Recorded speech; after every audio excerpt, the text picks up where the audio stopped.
Welcome to the Definitive UFO News Show. We're actually just jumping in here real quick so we could broadcast and have a watch party for the James Fox Live press conference, which is actually going on right now. So if you happen to catch it here, welcome. Appreciate you coming on in. And I'm going to go ahead and get this set up for us. They're already underway. Let's jump right on into it.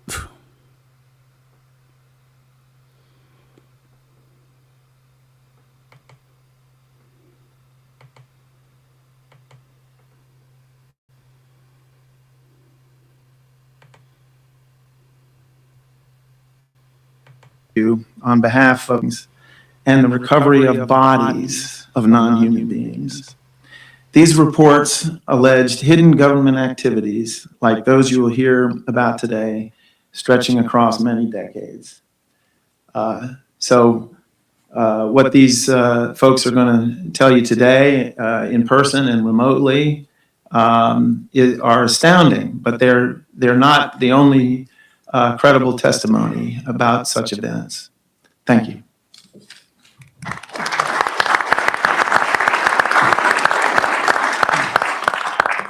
Kirk is actually going to be back later to provide some closing remarks for us. I should also make a note here, we're potentially expecting Representative Burleson.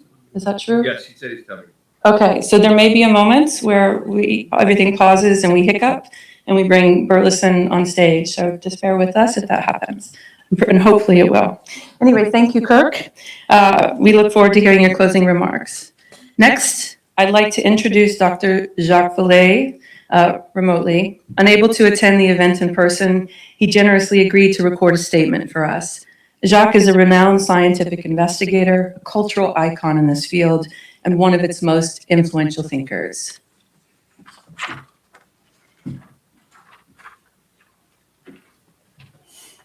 Good afternoon.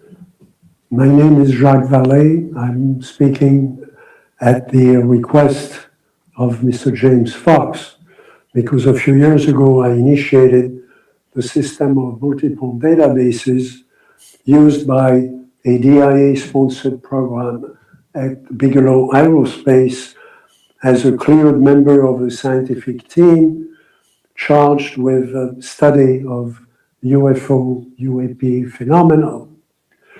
The data warehouse system contained data about 260,000 screened reports of anomalous objects in flight and hundreds of reports of creatures, live or dead, associated with crashed or landed vehicles of unknown provenance, including some similar to those in Virginia, thus providing useful multinational and historical context.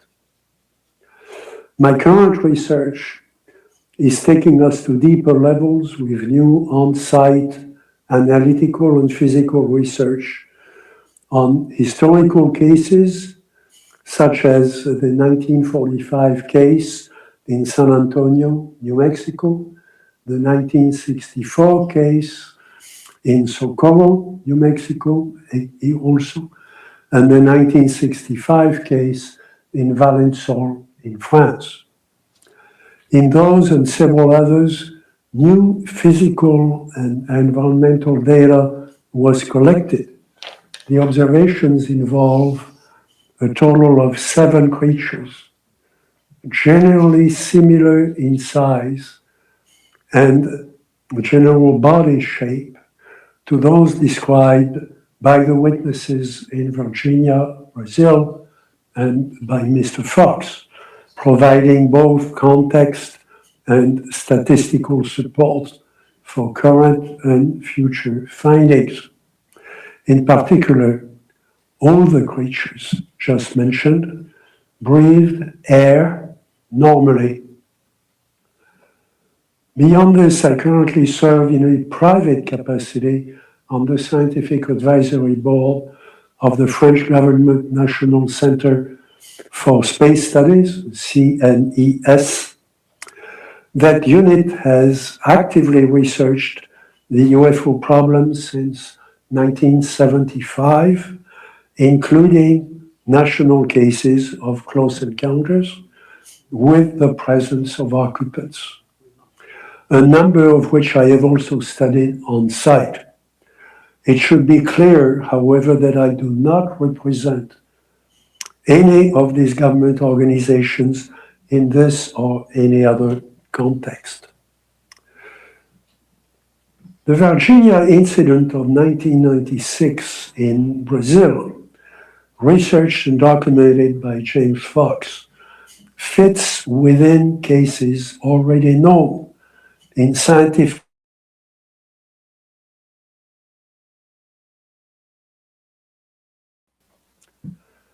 relaxing the classification requirements while preserving security of essential facilities such as the nuclear labs would make it possible to inform and enlist the scientific community at a higher level. Action by the executive branch to allow more open exchange would be world-changing. As the Virginia case proves, allowing more open contact at an international level would yield better understanding of the global issues.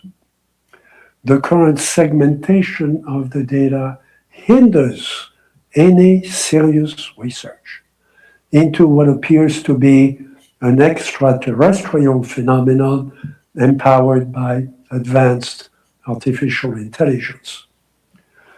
Open archives do exist to some extent, describing the physical and biological environment of the crafts and their occupants. Socorro and Valensol in particular, two unclassified cases officially deemed unidentified by multiple government agencies, have yielded evidence of traces, recovered materials, and environmental effects. But we know that much more is available. The Virginia case presents exceptional new knowledge beyond what was already known. It improves our information in two fundamental ways.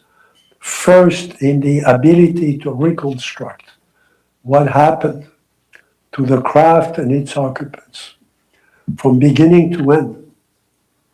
And second, in the professional description of the anatomical and behavioral features of the live creature recovered by authorities within a short time of the crash and to the point of its death. By this achievement, James' long and perilous project has opened up an entirely new field of research.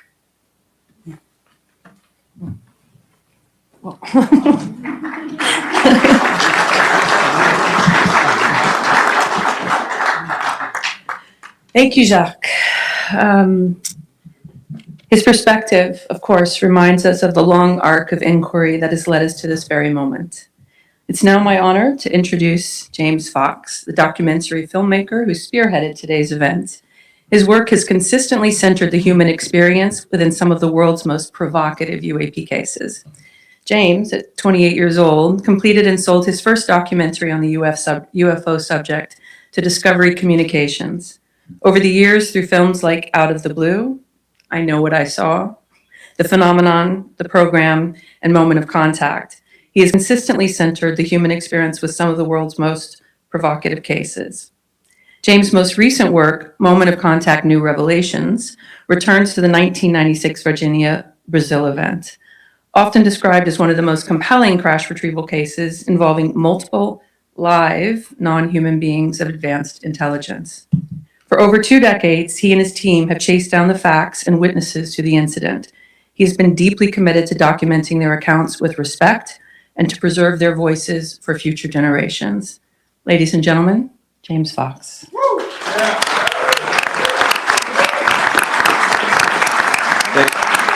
Thank you, Karin. And Welcome, everyone. Thank you so much for being here. And there was a colossal undertaking to get these gentlemen from Brazil here. If I say I had to walk on water and move mountains, that would be a huge understatement. So thank you, everyone, for being here and for all your efforts. Just informed that Congressman Burleson has just arrived. I don't know how long he's going to stay with us, but I'm hoping there he is. Welcome, Congressman. Thank you so much. Yeah. We also have a sitting member of the Senate, Senator Gerald from Brazil, who's standing here. Can you stand up, please? Yep, he's here. Yeah. So we will be introducing Congressman Burleson. Would you like to give a quick statement now, or would you like to wait till a little bit later? Come on up, please. I'll finish mine afterwards. Excellent. Thank you so much, Congressman. Extraordinary. So my work has taken me around the world investigating some extraordinary allegations of UFO encounters, now referred to as UAP, unidentified anomalous phenomena. But what brings us here together today is what I consider, and many others, the most compelling case in modern history. In January 1996, in Varginha, Brazil, numerous witnesses reported a cigar-shaped object in distress, which ultimately crashed in a field, Maiolini Farm, just outside the city of Varginha, Brazil. Several days later, on January 20th, 3 girls outside the city, ages 14, 16, and 21, came within a few steps of an otherworldly creature cowering in broad daylight against a wall in a vacant lot. Over time, it was revealed that the Brazilian Fire Department and military police captured 2 non-human beings on that same day. According to multiple Brazilian government officials, the crash debris and non-human beings, likely one still living, were flown out of Brazil within days by U.S. Air Force and presumably remain in the possession of a secret U.S. government classified research program. More and more witnesses are coming forward because courage is infectious and there's strength in numbers. This investigation is far from over. We are encouraging a coalition between officials from the U.S. and Brazil to acquire additional records, including potential video and photographic evidence of this case. I believe in this case because this could settle the debate once and for all that we're not alone. I'm very grateful to our Brazilian witnesses taking the time to come all this way to be here with us today. As I said earlier, we had to move mountains and walk on water. The Brazilian statements will be translated by Aline Class, who's right here across, and who co-produced a new kind of Moment of Contact and was instrumental in making this conference happen. Thank you, Aline. I'm going to mention Carlos de Souza, who's here as well, was initial crash witness. We took years to track him down. Yeah. He gave one brief statement in 1996 to a researcher named Claudio Covo, and then he vanished for the better part of 26 years. And I remember we were going to include a segment in the phenomenon, a film I did. And at the end of the day, we were like, we got to find more witnesses we scrapped the whole idea and ended up making a movie. But we found him, and a year or two later, we got him to come forward and share his story. It's one of the earliest civilian witnesses to the events surrounding the Varginha crash. He's a former businessman, a longtime geography teacher, and an experienced ultralight pilot. Carlos made one public statement, as I said earlier, and then he vanished. So we're very grateful to have Carlos here with us today. Carlos, please. Check. Check, 1, 2, check. Bom dia, senhoras e senhores. É grande prazer estar falando hoje com vocês. Good day, ladies and gentlemen. It is a pleasure to speak with you today. Me perdoe pouco o nervosismo que filme passa na minha cabeça nesse instante da minha vida inteira. Forgive me, I'm a bit nervous. This movie of the scene just plays in my head all the time. Eu testemunhei a queda de uma nave não terrestre no ano de 1996, no dia 13 de janeiro. I witnessed the crash of a non-terrestrial craft on January 13th, 1996. Eu viajava de São Paulo para a cidade de Três Corações. E durante esse percurso, eu parei rapidamente no acostamento e, nesse momento, tá, pela rodovia Fernão Dias, no caso, e porque eu iria a um encontro de pilotos de ultraleve, que eu era recém-formado como piloto, então eu iria encontrar os amigos. I was en route from São Paulo to the city of Três Corações via Fernão Dias Highway in Minas Gerais for an ultralight pilots gathering. Ao fazer uma breve parada, eu avistei um objeto que, para mim, naquele momento, tá, em formato de charuto, não era nada terrestre, era simplesmente um dirigível, pois na época... Oh, ok, sorry.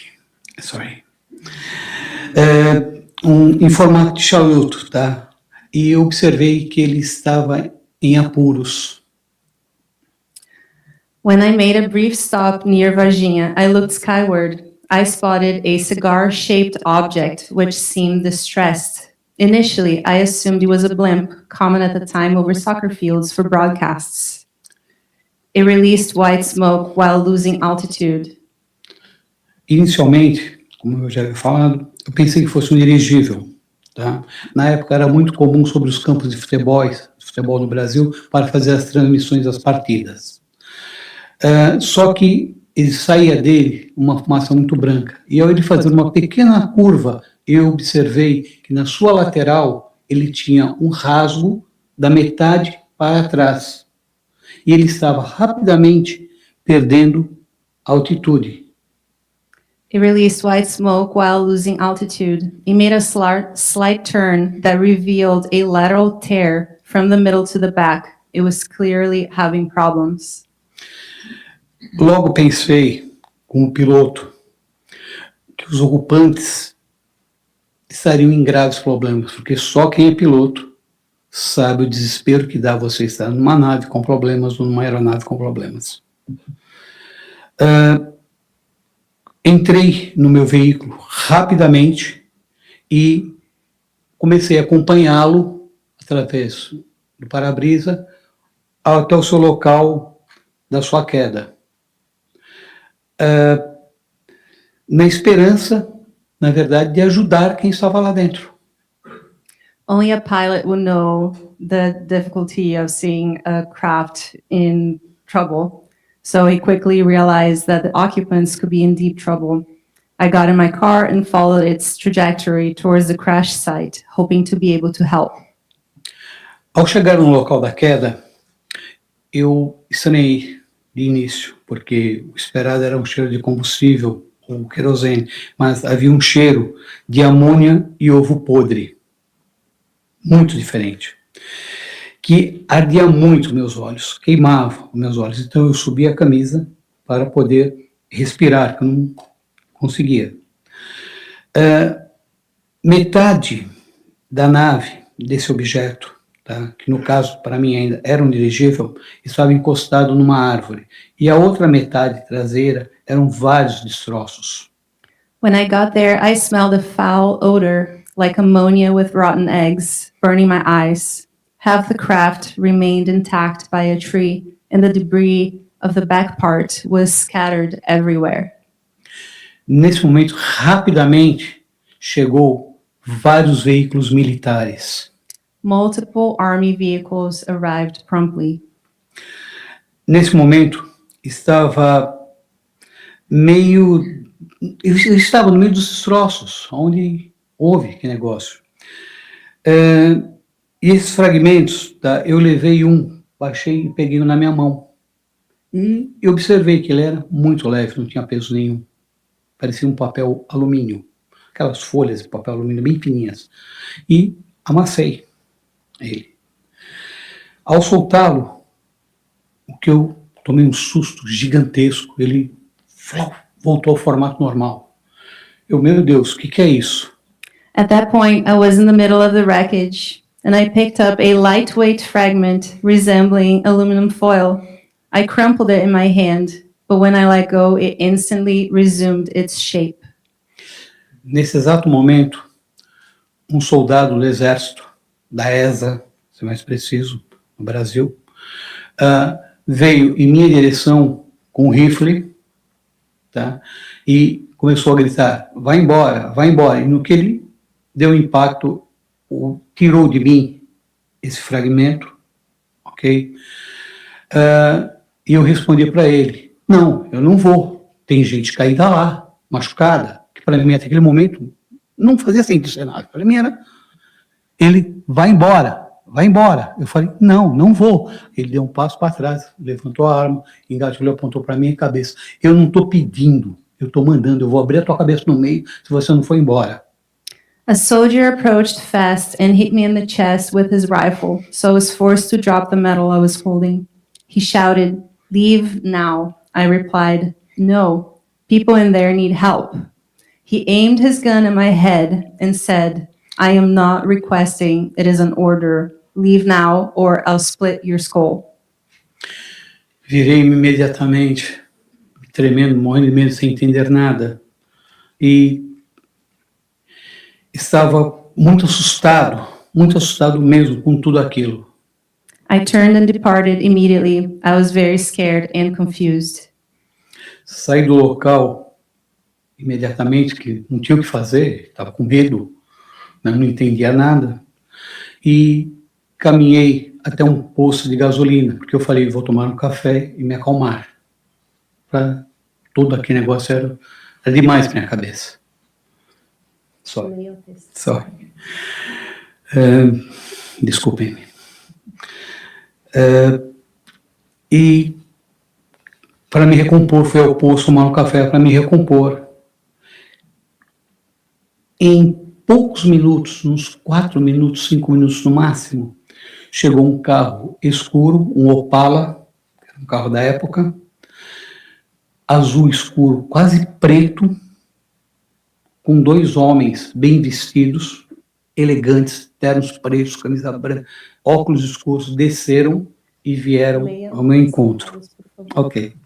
I left the area and stopped at the first gas station to compose myself. A few minutes later, a very dark blue, near black vehicle pulled up. 2 suited men got out and approached me.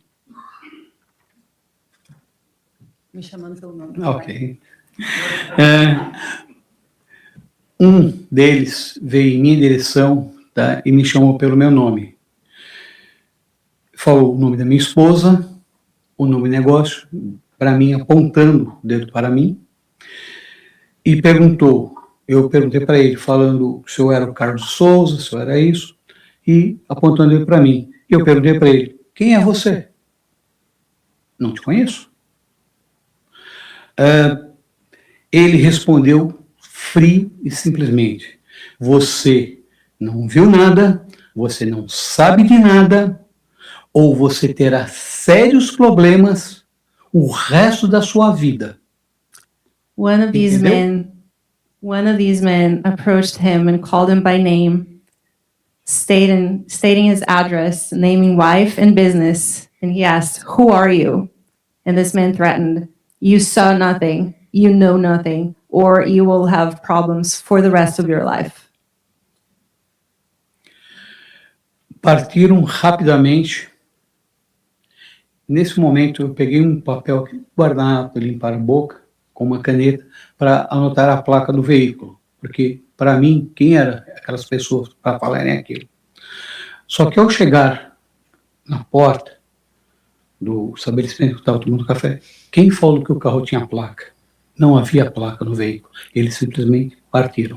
They departed swiftly. I grabbed a napkin to write down the license plate, but there wasn't one. Imploro a todos os presentes aqui, após 30 anos, ridicularizado, julgado pela sociedade. Sorry.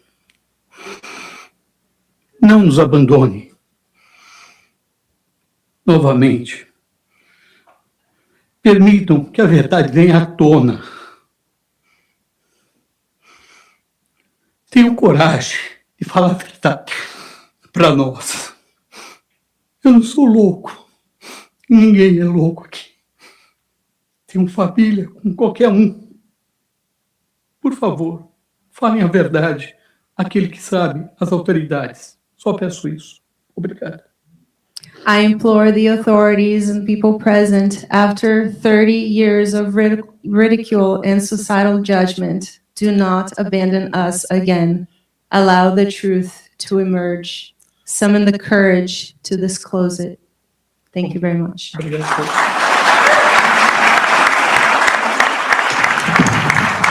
That's a very, very powerful speech. It's quite profound to hear someone speaking so directly about a first-hand evidence like that. I want to say that him down specifically. I want to say that we tracked him down, specifically my team, Marco Leal in Brazil, and begged and pleaded with him to come forward after silence of 26 years. He's never asked for a dime. He's not trying to sell anything. Like, wow. Thank you, Carlos. Thank you, Carlos.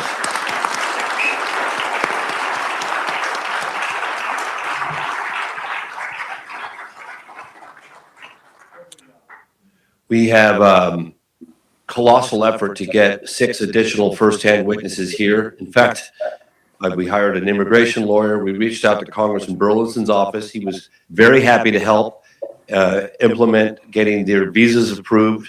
He was working diligently, his office. He put it on one of his best people. And unfortunately, 6 visas were denied.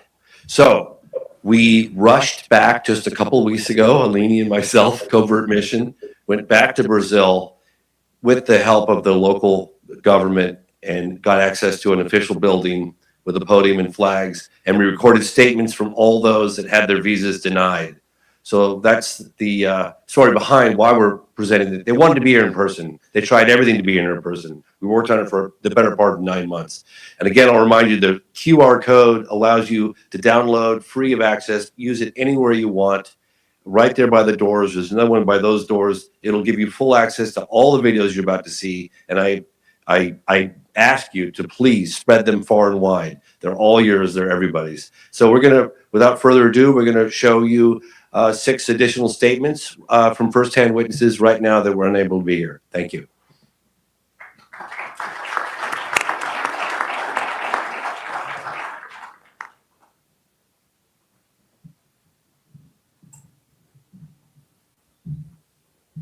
Eu juro que o que eu vou dizer é simplesmente a verdade e nada mais do que a verdade. Meu nome é Fábio Furtado e em janeiro de 1996, eu e meu amigo que estávamos na fazenda que trabalhávamos em Três Corações, vimos um objeto voador não identificado. Um objeto que não era normal para a época, uma coisa que a gente nunca tinha visto. Ele fez movimentos sem nenhum tipo de curva, subiu e desceu, fez um Z no ar e desceu atrás do morro, na frente da nossa fazenda que nós morávamos e trabalhávamos em 96. O objeto ele era cilíndrico, era o tamanho mais ou menos do micro-ônibus, e o movimento que ele fez no ar, eu nunca vi se repetir isso, nem nos dias atuais, nas aeronaves mais tecnológicas que nós temos hoje. Aquele objeto fez um pouso, e no dia seguinte, eu fui lá para conferir, e vi um amarelado no chão. Ali eu tive aquela certeza, percepção, que aquele objeto não era desse mundo.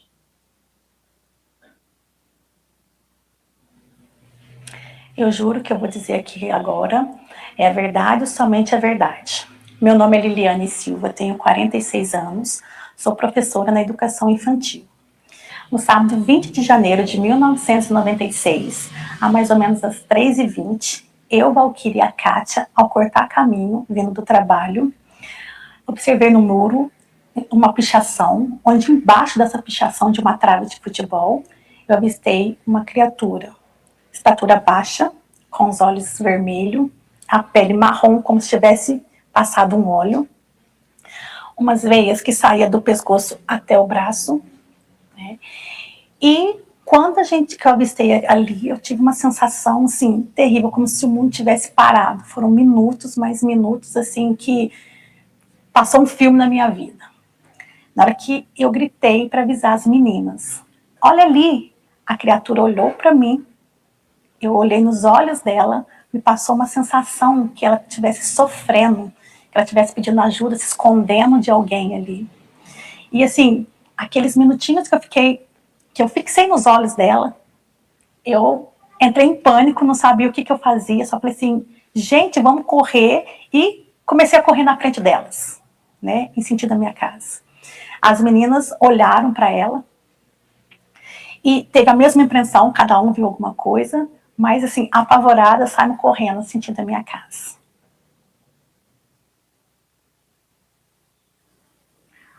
Juro dizer a verdade, nada além da verdade. Sou Kátia Xavier, uma das 3 testemunhas do caso Varginha. Eu estive a 2 metros de uma criatura. Foi dia 20 de janeiro de 1996. Eu, Liliane e Valquíria estávamos juntos, passando nesse terreno, e tivemos cara a cara praticamente com uma coisa muito estranha, um extraterrestre. E assim, ele me passou muito medo. Ele era marrom, dos olhos vermelhos, com a pele oleosa, uma cabeça grande, com 3 dedos na mão, um pé grande. E aquilo mudou muito a minha vida, transformou a minha vida. E me passava que estava sofrendo naquele lugar, que era que pedia ajuda para mim. Eu não conseguia me mexer, olhando para ele e tentando pegar alguma coisa a mais. Então, eu já ia para a direção dele, tipo assim, eu vou ajudar ele, né? Não pensei assim em consequência. Eu vou ajudar essa criatura, essa pessoa. Quando eu fui para tomar essa atitude, a Liliane voltou, pegou no meu braço e me puxou. Foi aonde eu me desliguei completamente. Mas aí já não era mais aquela Kátia. Era totalmente diferente. Por quê? Porque, assim, me transformou. Me deixou, assim, com sequelas de que, poxa, por que não fiz algo?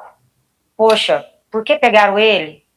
Por eu ter falado, pegaram ele, fizeram o que fizeram com ele. Então, isso ficou marcado em mim. Porque eu sinto essa criatura junto comigo a todo momento, aonde eu vou. Então, sempre vou dizer a minha verdade. Em janeiro faz 30 anos a história. E eu nunca mudei nenhuma sílaba e nunca vou mudar. Porque essa é a minha verdade.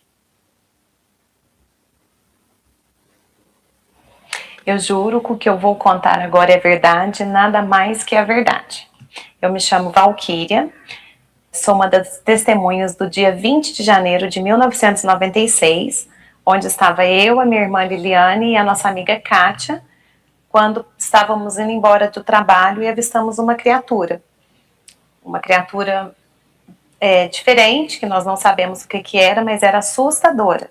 Quando eu olhei para os olhos dela, eu senti que ela estava com muito medo. Da mesma forma que a gente ficou assustada, ela também ficou apavorada. Foi o que ela passou no olhar para a gente. E marrom, de olhos vermelhos, tinha brilho no corpo, como se tivesse passado óleo. E aquele dia marcou a nossa vida para sempre. Eu juro falar a verdade, nada mais do que a verdade.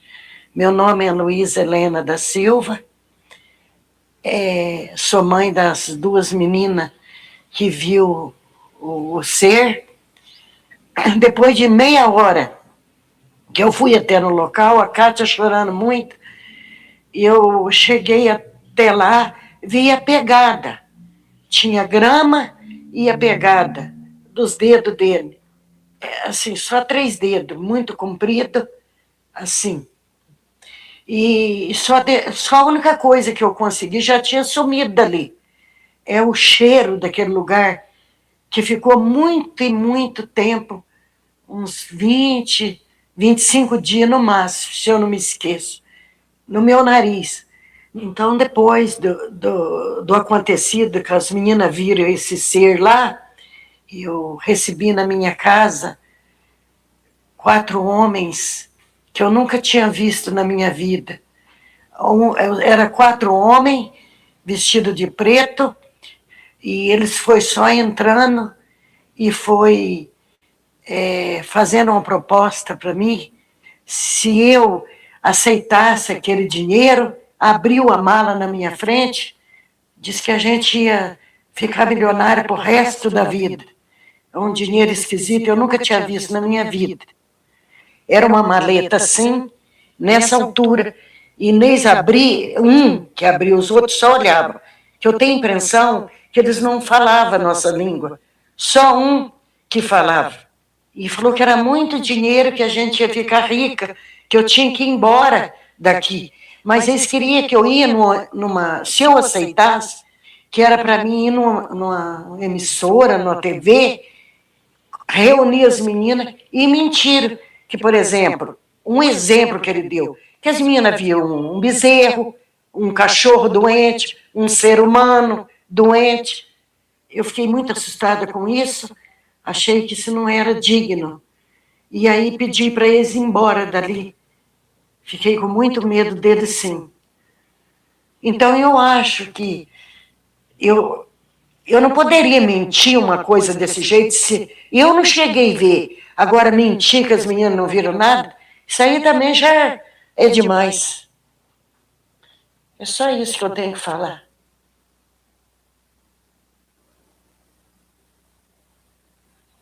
Eu juro que o que eu vou dizer é a acepção mais correta da verdade, é a verdade dos fatos. Meu nome é Nier Nadeia, eu sou jornalista, sou diretor da TV Princesa, onde já trabalho desde aquela época. Em janeiro de 1996, no dia 20, eu estava trabalhando e logo que saí, fiquei sabendo do avistamento na cidade. Eu fui averiguar esse avistamento, fui impedido pelos soldados da ESA, né, que não deixaram que eu subisse até o local, porque por ser da cidade, eu sei onde as coisas acontecem. Eu queria ver. Parei o carro, desci, queria ir a pé, disseram que eu não poderia passar. Eu questionei o porquê, assunto de segurança nacional. Oh, mas e a minha liberdade de ir e vir? Vocês têm que ficar. Pois bem, isso aconteceu. Depois, no domingo, tiveram pessoas que fizeram avistamento. Eu estive no hospital regional, porque fiquei sabendo que lá havia uma movimentação, vi os médicos em polvorosa, mas não soube o quê. E o mais importante que eu esqueci de dizer, naquele momento em que eu estava próximo ao local dos fatos, eu ouvia barulho de gente na mata, como se estivesse correndo, e 2 frases me marcaram. Cerca, cerca. O outro respondia, é liso, é liso. Essas coisas ficaram na minha mente por um bom tempo. Mandei 2 jornalistas para uma entrevista coletiva que teria na ESA para eles tentarem colocar panos quentes, dizer que, não, era apenas um exercício militar, era caminhão que estava arrumando, e eu já instruí os meus repórteres, pergunta exatamente sobre isso, sobre o que aconteceu, mas seja incisivo. A resposta que eles tiveram foi, se vocês insistirem nesse assunto, vocês vão ser presos. Então, quer dizer, para mim, havia um processo de acobertamento e que, aliás, perdura até hoje, por enquanto. Que muita gente, como eu, tem relatos iguais a esse, mas que ainda hoje tem medo de dar a cara a tapa e de falar o que aconteceu. Eu juro que eu vou dizer a verdade, a pura verdade. Sou militar do Exército da época de 1996, onde ocorreu um fato de Varginha. Participei no transporte e também na visualização do ser extraterrestre, onde eu fiz o transporte, mas primeiramente, antes de transportar esse ser, eu entrei na porta, na segunda porta do hospital, onde avistei um ser, e posteriormente veio relatos de que era simplesmente um extraterrestre. Com isso, eu fiz o transporte de Varginha para 3 Corações, de 3 Corações para Campinas, onde deixei a viatura e outros militares assumiram. E, posteriormente, retornando para Três Corações, houve relato que os americanos teriam já a posse de se transportando ele para um local ignorado, um local que eu não sei. Wow, this is compelling stuff. Eu para a verdade, somente a verdade. Meu nome é Marta, sou irmã do militar Marco Alixerez, que em 96 veio a óbito e participou da captura do ET. Meu irmão tinha 23 anos na época, era militar da P2. Falo com convicção que muitas das pessoas levam o caso para ser fantástico e não é. É um caso muito sério. Realmente, meu irmão participou da captura do ET e veio a óbito. A causa indefinida, até hoje indefinida. Mas a gente vai esclarecer isso, custe o que custar. Passa o tempo que passar, nada fica encoberto. Mas eu gostaria que as pessoas que soubessem um pouco mais, que viessem e se pronunciassem, mas desde que dizendo a verdade. Eu perdi uma parte na qual não vou ser restaurada nunca mais. Eu queria que o governo, as autoridades falassem o que realmente aconteceu no dia, o porquê que se escondem, né? Eu sei que pode existir pessoas que não vão entender, mas eu acredito que muitas das pessoas, a maioria, irá entender esse caso sim. Estou aqui esperando uma resposta da sociedade, da população, quem sabe de algum militar que queira falar. Hoje eu aguardo. E vamos torcer para que as pessoas que venham até nós venham com contundência, venham com firmeza, com declaração explícita, simplesmente, se por mais dura que seja a verdade, que ela seja dita.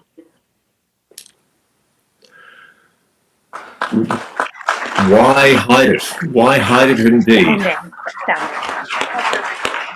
That's very compelling evidence. James has done some fantastic work. Almost feels like we should just take a moment of silence. That's a lot. I think we can all hear and feel that everyone here and here is telling the truth to the best of their ability from their heart. As I regain my composure here, our next Brazilian witness brings an essential perspective to one of the most difficult and still unresolved aspects of the Varginha case, the sudden and tragic death of a healthy 23-year-old military police officer, Marco Xerez, who, with the help of fellow officer Eric Lopes, captured one of the live beings with his bare hands.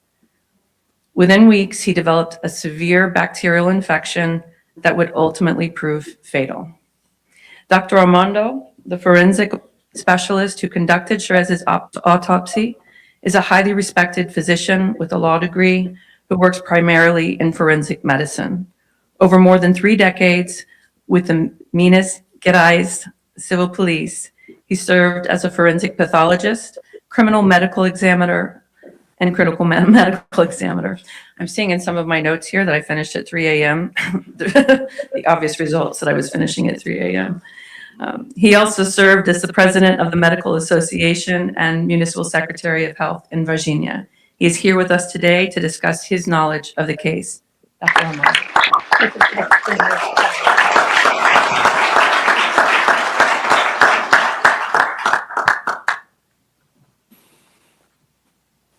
Bom dia. Declaro que estou dizendo a verdade e que não tenho nenhum conflito de interesses pessoais ou de outra natureza. Good day. I hereby state that I am telling the truth and that I have no conflict of interest, personal or otherwise. Fui designado para realizar autópsia no corpo do soldado de 23 anos, Marco Alixerez, cuja morte inesperada levou o comandante da Polícia Militar de Minas Gerais a solicitar uma investigação por suspeita de erro profissional. I was assigned to perform the autopsy on the body of the 23-year-old soldier, Marco Alixerez, whose unexpected death led the commander of the military police of the state of Minas Gerais to request an investigation on suspicion of professional error. Causou estranheza que um jovem soldado saudável ter morrido em decorrência de um abscesso na região axilar esquerda. It was considered unusual that a young, healthy soldier would die as a result of what appeared to be a simple abscess in the underarm area. Realizei a autópsia e encaminhei fragmentos de órgãos e amostras de sangue ao meu colega, o renomado médico patologista, Dr. João Batista Macuco Janini, para avaliações laboratoriais e maiores esclarecimentos. I sent organ fragments and blood samples to my colleague, the renowned pathologist, Dr. João Batista Janini, for laboratory assessment and further clarification. Foi observada uma cicatriz recente na região axilar esquerda, decorrente de uma drenagem cirúrgica de uma lesão infecciosa. A recent scar was observed in the left underarm region as a result from a surgical drainage of an infectious lesion. O paciente faleceu poucos dias depois, apesar de ter sido avaliado e tratado por outros médicos, com doses elevadas de anti-inflamatórios e de antibióticos. The patient died a few days later, despite having been evaluated and treated by other physicians with high doses of anti-inflammatory medications and antibiotics. Como tratava-se de uma bactéria altamente virulenta e multiresistente, a infecção evoluiu rapidamente, espalhando-se pelo corpo, resultando em choque séptico e na morte do jovem soldado. As the infection was caused by a highly virulent and multi-drug resistant bacterium, it progressed rapidly, spreading throughout the body and resulting in septic shock, eventually leading to the death of the young soldier. Infelizmente, o médico patologista Dr. Janini não pôde participar desse nosso evento pela idade avançada, mas fez questão de elaborar uma declaração por escrito, que foi traduzida para o inglês para ser apresentada a todos vocês hoje, nesta data tão importante, nesta conferência. Unfortunately, the pathologist, Dr. Giannini, was unable to attend our event due to his advanced age, but he prepared a written statement that was carefully translated to present to you today. Quem vai fazer a leitura? We'll invite Mateus over to the stage to read the statement for you guys.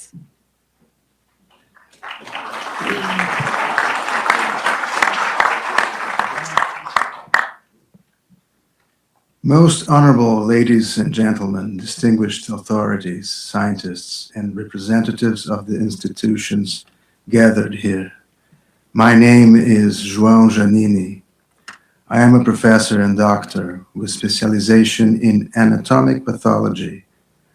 I worked professionally for 60 years, during which I performed more than 50,000 autopsies, conducted over 1 million microscopic analyses, and served as a preceptor to more than 200 postgraduate students. I carried out academic activities at 3 higher education institutions: Fluminense Federal University, the Federal University of Rio de Janeiro, and the University of Brasilia, where I held the position of associate professor. In the southern region of Minas Gerais, I founded the Institute for Prevention and Diagnosis, IPD, where I developed and implemented programs focused on cancer prevention. The access granted to me was limited exclusively to tissue fragments collected during the autopsy of the body of soldier Marco Eli Sherezi.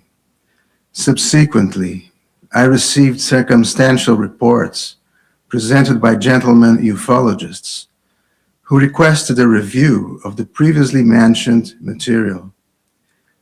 Based on these reports, I prepared my conclusions focusing exclusively on the identification and analysis of the bacterium responsible for the infection that affected the soldier.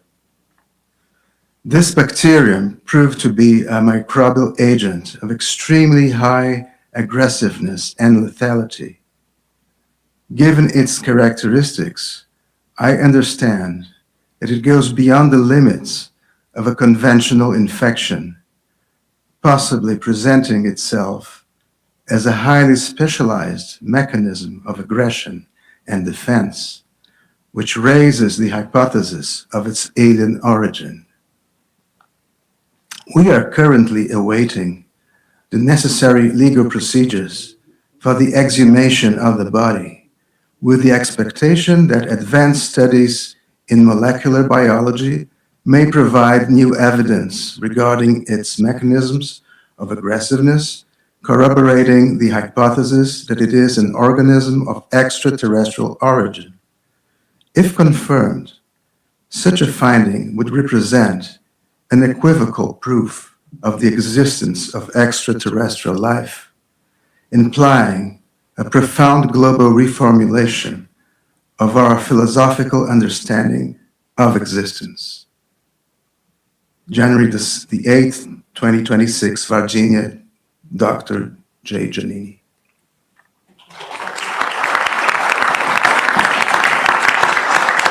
Unequivocal proof of the existence of ET life. Doesn't get better than that. Thank you, Dr. Armando.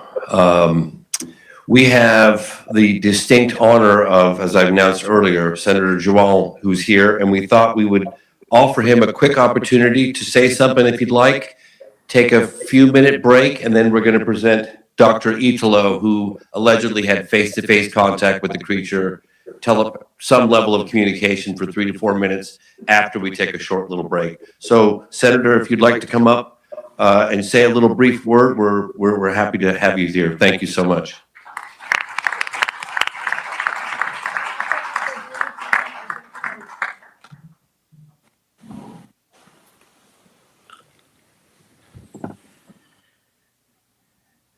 Good morning. My English is not so good, so I would like to, Aline will help me. É uma honra ter recebido o convite seu, James Fox, para estarmos aqui hoje. It's a great honor to have received the invitation from James Fox to be here today. Eu não vim em nome do Senado do Brasil. I did not come representing the Brazilian Senate. Desde pequeno, eu tenho curiosidade nesse assunto. Since I was little, I've been curious about this subject. Então, eu fiz questão de vir aqui pagando do meu bolso, So I made sure to come here on my own account. Trazendo amigos como o Coronel Gerson Gomes, Bringing friends such as the Colonel Gerson Gomes. Que é jornalista independente muito respeitado do Brasil. That's a very respected independent journalist in Brazil. Para compartilhar com vocês esse momento histórico.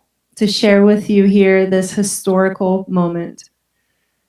Eu sou do Ceará.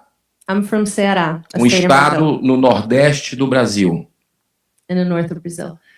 E lá nós tivemos uma brilhante escritora chamada Raquel de Queiroz. We have a brilliant writer there called Raquel de Queiroz. Ela escrevia mensalmente na revista mais importante do Brasil. She wrote monthly to the most important magazine in Brazil. E quebrou paradigma escrevendo artigo sobre avistamento em Quixadá, que fica no meu estado. And she broke the paradigm by writing about this UFO case in Quixadá. Com 20 testemunhas confirmando. With 20 witnesses confirming it. Nós tivemos outro caso no Brasil que é muito emblemático também. There is another puzzling case in Brazil also que é a Operação Prato, that's called Operação Prato, Operation Plate, que a Força Aérea Brasileira that the Brazilian Air Force identificou em vários estados do Brasil, identified in several states over Brazil na mesma noite, on the same evening, vários objetos voadores não identificados. many UFO or UAPs. Mas o caso mais simbólico e que mais repercute no mundo But the most symbolic case and the one of most repercussion in the world é o caso de Varginha. is the Varginha case.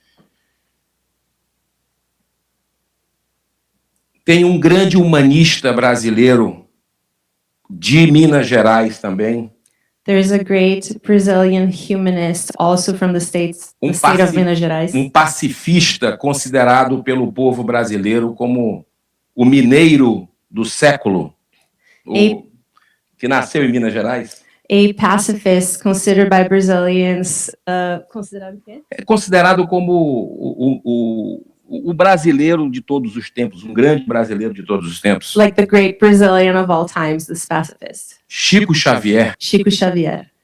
Ele fez um documentário, James, que foi feito em relação à sua fala da data limite de Chico Xavier. He made a documentary talking about the limit date of Chico Xavier. Não ele que fez, fizeram um documentário que está aberto, gratuito. They made a documentary about him. E ele diz que com 50 anos após o homem chegar na Lua, And he said that 50 years after man has reached the moon, se nós não tivéssemos a Terceira Guerra Mundial, if we didn't have the Third World War, o mundo iria conhecer em pouco tempo the world would shortly come to know um contato mais próximo com seres de outros planetas. a closer contact with beings from other planets.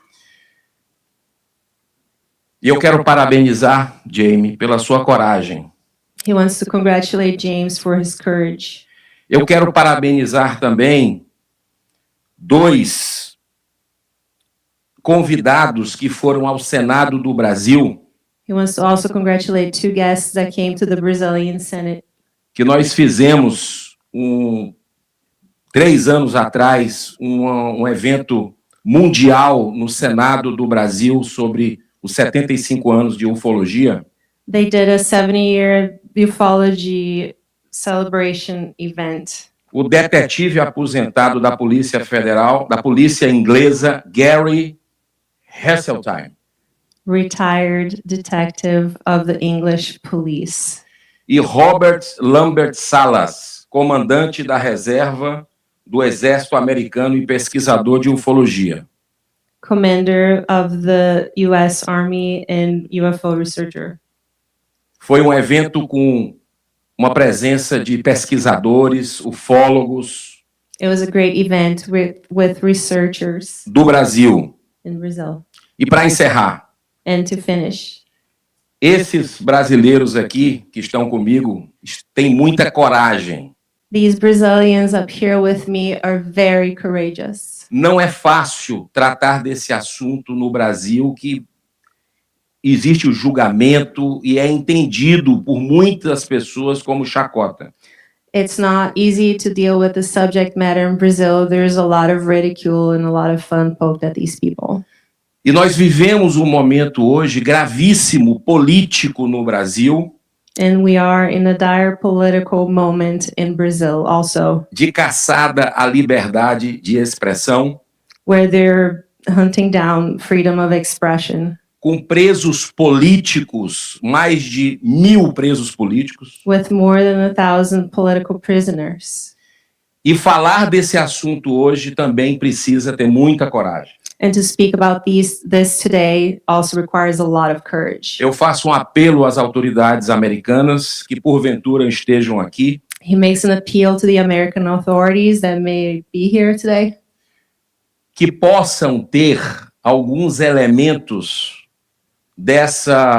desse caso de Varginha possam ter trazido aos Estados Unidos? that they can bring some of the elements of the Varginha case to the United States, Que possam compartilhar conosco. Eu estarei à disposição that they may share that with us, that he will be available, e cobrarei transparência também do governo brasileiro and he will also require transparency from the Brazilian government para que a verdade triunfe. so that the truth may triumph. Muito obrigado a todos. Thank you very much. James Fox has done a formidably good job in putting these witnesses together. This is extraordinary evidence. As the pathologist who read the statement conveyed, this is the opportunity for absolutely carte blanche evidence. All right. This has gone on a little longer than we thought, but that happens. And so I can feel the tension in the room. People need to squiggle and move around for a few minutes. So why don't we actually take the 15-minute break now? Couple minute break. 10, negotiate. Women need a few minutes. So I just wanted to say, yeah, we have 3 speakers left, right? We have Dr. Italo and Colonel Clausen and what's your name, Kirk? And then I don't know, Representative Burleson, I'm concerned about your timing. Do you need to leave soon? Should we? You're okay. All right, fantastic. All right, 10 minutes. Couple minute break. We'll see you here. and we'll See you back. All right, thanks. So this is a great opportunity, Megan, for you and I to talk about what we're hearing today. I mean, we're getting incredible witnesses. I mean, a number of those people I've never heard before. I'm aware of the evidence of the 3 women who were once girls, who were witnesses to the creature hiding in the alleyway. But there's something compelling about seeing this evidence presented in the way that James is doing this today. It is quite extraordinary. Do you agree? I absolutely agree. And those videos that we all saw, I did not see those yesterday. So those were all new to me. And it just really blows my mind, for lack of a better word, that all of these people are coming forward, but again, they have no relation to one another. So how could so many people in this area, you have police officers, Air Force members, doctors, random witnesses, a television news director, they're all having this experience and they're not connected. So they're just, it's very compelling. You don't see any trace of confabulation. I don't see any indication of deceit or dissembling. These people are telling the truth. I thought the most interesting exchange in my mind was hearing the mother of the 2 girls describing how she was offered a suitcase of money. And she felt that it was unbelievable the way she said that she wasn't prepared to lie, even with the inducement of being offered the opportunity to become an instant millionaire. That's very powerful evidence. These people aren't talking for any inducement. James is not giving them any benefit. There's no consideration. They're just telling the truth, aren't they? Absolutely. And if you have the personality trait of lying and telling a tale, you probably also possess the personality trait of accepting a huge sum of cash. So you're prone to believe these people. And when these gentlemen are up here, gentlemen ladies are up here giving their testimonies, the room is silent. You can feel everybody is just captivated by what is being said, the evidence that's being presented, and you really have to question, what is humanity? Are we exposing right now what could be greater than humanity, which is a gigantic question. So, Megan, I'm going to cross now to Andy, our colleague in the newsroom in Chicago. He's got some questions that have been asked of us by our viewers. Andy, you want to fire some of those questions my way? You got it, buddy. Let me play this one up on the screen. This is from Jamie Wild, 4757. Now, are you aware if the Varginha case on the US side was ever investigated by the UAP task force under Jay Stratton's leadership? Thanks, Jamie. Jamie, I don't know. It's as simple as that. We just don't know.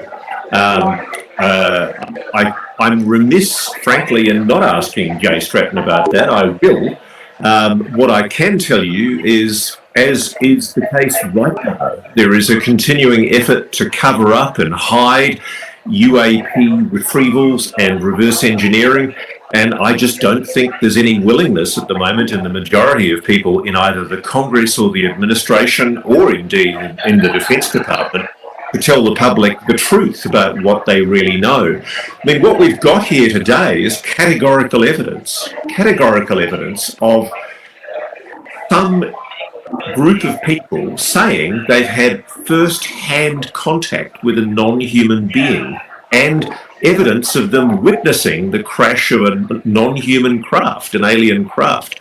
It really is quite extraordinary. If the Congress, if the US administration under President Trump, if they choose to ignore this evidence, they're turning a blind eye to categorical evidence that, frankly, I think would convince a jury in any criminal trial. Maybe, Megan, just for the moment, you wouldn't mind muting your mic just for the moment? Absolutely right, of course. Give us another question, Andy. Are there any more? Yeah, we've got a few, and this next one dovetails off of what you were just saying about whether the U.S. government's going to do anything. This viewer's asking, why would our government, meaning the United States government, say anything or acknowledge any event from decades ago in Brazil? There's no vested interest. Your reaction there? Well, you say that. There is no vested interest for the US government to reveal that it has possession of non-human technology and alleged biologics, alien beings. And I guess that goes if you accept that it's important for the US government to conceal this. Unfortunately, as we know from the evidence that's been given by David Grush and by other witnesses, Chris Mellon, Lou Elizondo, a lot of what's been going on in this legacy retrieval and reverse engineering program has been allegedly illegal, if not criminal.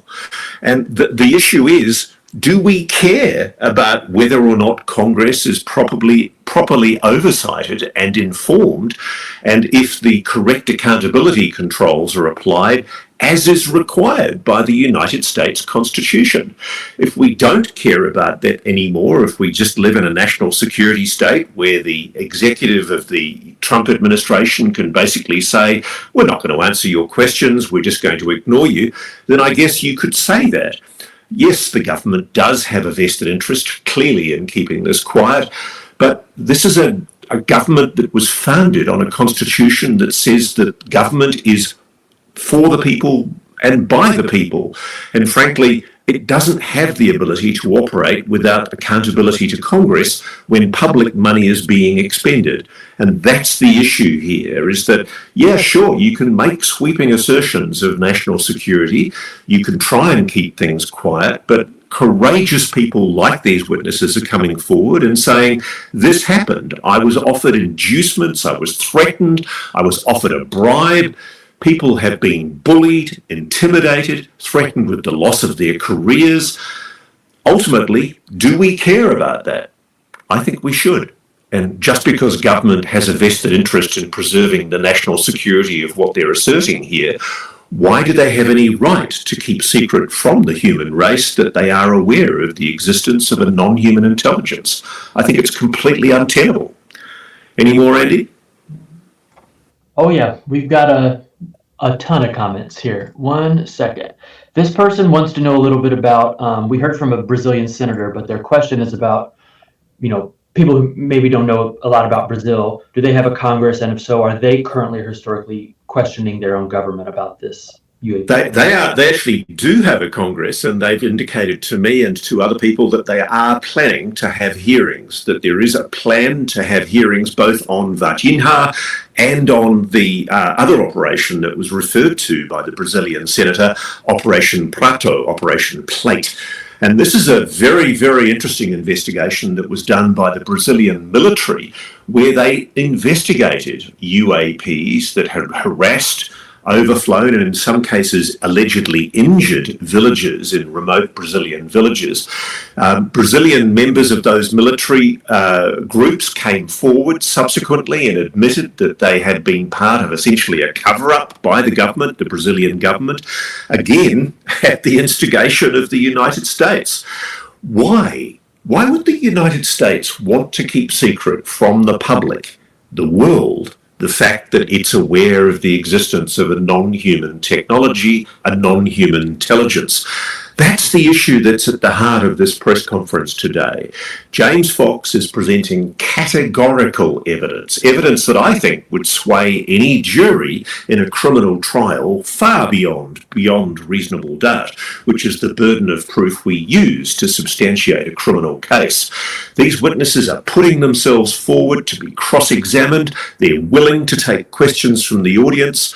They're very prepared to testify about what they say they saw and what they say was said to them and threatened at them by officials both from the Brazilian and I suspect also from the American government. Next question, Andy. You got it. This question is about the Varginha crash. With U.S. being involved, as is being alleged here, with the retrieval and cover-up of this craft, do we think the United States was potentially responsible for downing the craft as well? That's a very good question, and it's totally speculative, but we do know that the witness, the geography professor who spoke at the beginning, who says that he saw the craft clearly damaged and about to crash, he says that he saw what appeared to be damage in the rear of the craft, some kind of damage that had been caused to it. So unless that craft had some accident or crash, I don't think it's outside the realm of possibility that it was hit with artillery in some way. And we do know that at the time there were American bases in Brazil. But it's just as possible that this was some kind of surface-to-air or air-to-air missile that was fired by the Brazilians. We just don't know. What we do know is that there have been incidences of attempted shoot-downs and shoot-downs more recently in US military ranges in the United States using high pulse microwave weapons that have been used to bring down non-human craft. The press conference is still ongoing. I just want to get back to Megan on the floor very briefly. Megan, you're in the crowd there. What's the feeling from people around you? I'm going to give you a little look around. I can see Carlos over here to the right. He's decompressing a little. So I'm just going to give you guys a little view of what I'm seeing. If you can see him over, you can see him over there in the corner. I'm going to stand up. Yep. He's decompressing. We've got a lot of people socializing. I'm just trying to look over here for Rep. Burleson. I can see him over here. Clearly, people are moved by this evidence. Do you get the impression that these witnesses' evidences, their testimonies are resounding with the audience? Oh, absolutely. It's absolutely packed in here. Almost every single seat has been taken, and people are all talking about it, what they've seen. They're all collaborating right now. I'm hoping that Rep. Burleson can get up and say what he thinks. But you know what I think I'm going to do? Russ, if you guys could give me a minute, I would love to go back with our news station phone who's taking the big shot. Let me see if I can get a news station microphone. I'd love to run over to Rep. Burleson and see if I can get a few questions for her. I'll leave this here. In the meantime, I'll take... And I'll try to grab Carlos as well, okay? You take questions. I'm going to try to grab some people. Cool. I have questions, Ross, and we can replay any of the witness testimony. We can replay any of the, we have James's opening. We have the senator from Brazil, the pathologist. So anything you want to call for, I've got. No problem at all. Keep on firing with those viewer comments and questions, Andy. I think people are interested to get some feedback. So let's give them some feedback. This one is a little long. You may or may not have an answer, but it's asking about your sources specifically on this case. Do you have sources within the program who worked on this craft or biologics, that were recovered? And if so, what other cases have people from within the confirmed program been working on? That seems to be the question here.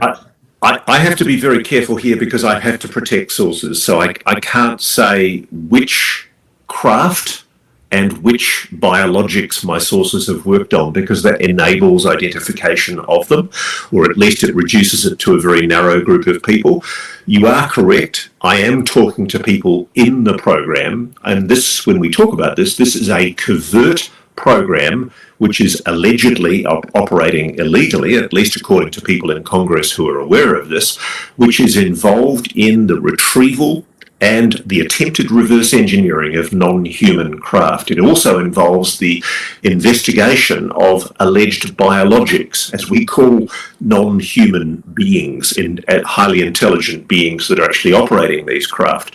Incredibly, yes, there are sources who are speaking to me and other people who are coming forward privately saying they want to give evidence, but they're terrified at the moment because what they're seeing is a lassitude from Congress. They're not seeing, even though we have good people like Representative Eric Burleson, who's here at the conference today, they're not seeing a momentum from the senior people in Congress who should be taking leadership on this. One of the great disappointments, frankly, at the moment is we have people in the current administration, President Trump's administration, like President Trump himself, Marco Rubio, the Secretary of State and the Acting National Security Advisor, John Ratcliffe, the CIA Director, Tulsi Gabbard, the Director of National Intelligence, Kash Patel, the head of the FBI. All of these people have pledged accountability and transparency and openness when they were not in government. Now that they've come into government, they all seem to have suffered a collective amnesia and forgotten what they've promised the public. President Trump himself offered to be more transparent about the UAP videos that are allegedly being held by the Pentagon and the intelligence community, and we have not seen a whisper from the president on this issue. And frankly, there's going to be no change in that unless and until momentum builds in Congress. But yes, there are sources that are talking about the recovery of individual craft. I'm not going to say which ones and which incidents, but Virginia is probably one of them. Let's say that. All right, Roscoe. This next question is, well, I'll put it up on the screen. We can see whether we want to say it. What observations have been made from the physical appearance of the NHI that might give an indication as to what its natural environment was like, maybe wherever it came from? Any ability to speak to that? Yeah, well, it's fascinating to me. I mean, this is literally a three-dimensional representation of the Vajinha being that I was sent by a very nice gentleman in Scotland who does this kind of 3D modelling. And what the witnesses describe is a brown being with slight horn objects above its forehead, oleaginous skin, oily skin, and some people say red eyes, other people give a different colour of red, a slightly softer red. But basically, it's humanoid. What's interesting about this is humanoid, which is interesting. You'd wonder how often in the universe an alien intelligent species evolves to have arms, legs, eyes, binocular vision like humans. What's going on here? Is there some connection between us and them? We don't know a lot, frankly, about the biologics because I suspect there is a facility I'm aware of on the East Coast near Washington, D.C., where a lot of these biologics are taken. And frankly, the United States is sitting on the evidence and denying publicly any knowledge of extraterrestrial engagement with this planet. It's going to be very funny after this press conference to see how the government responds in light of the fact that we do have first-hand evidence from witnesses. We're talking here about witnesses who are saying they have had not only visual contact with a being, but also with their craft, but also telepathically communicating with that being. James, incredibly, I wasn't aware he was going to be bringing this witness forward, but the witness who testified with his face disguised was a Brazilian military soldier who had transported the being to the Campinas air base, where allegedly an American aircraft arrived to take the being and the craft back to America. This is the witness here. I think this is some of the most interesting evidence that somebody from the military, from the Brazilian military, has been prepared to testify that they witnessed the being and they were participating in the transportation of that being from Varginha to the Campinas air base, where other witnesses have said an American cargo aircraft arrived without authorization and took the object, the craft, and the being out of the country. Now, there must be, this is the intriguing thing here, and this is one of the reasons why James is so keen to have this press conference, there must be first-hand American military witnesses who were involved in this retrieval. Pilots, aircrew, ground staff, people must have seen things. And if you do know something, please come forward. You can contact me through Reality Check, or you can contact the Senate Intelligence Committee or the House Oversight Committee, and you can come forward with your evidence. The Disclosure Foundation is a group that can help you with legal advice, free legal advice, to give you the ability to feel safe about coming forward as a whistleblower. There are steps that have been taken, legal protections that have been set up to protect whistleblowers. Indubitably, there are people out there that know something. If it was 30 years ago, those people that were involved in those retrievals are probably now retired and maybe sitting in a retirement home in, I don't know, Florida or Virginia somewhere, and thinking to themselves, what do I do with this evidence? Believe me, your evidence is important and you should come forward. If what we're being told is correct, we are being lied to by our governments about the existence of a non-human intelligence on this planet. What could be more important than the biggest story in human history? Andy? This next one is more of a comment, but it dovetails out of what you were saying about who might have the remnants of this case.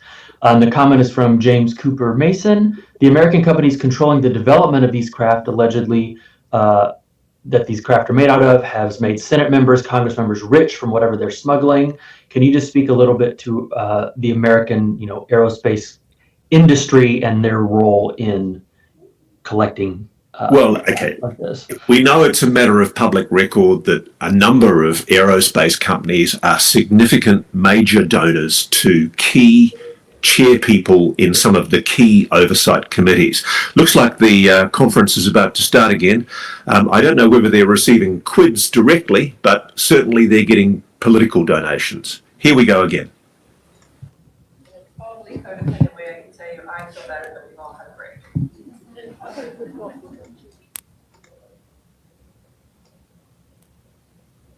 You ready? Ready. Okay.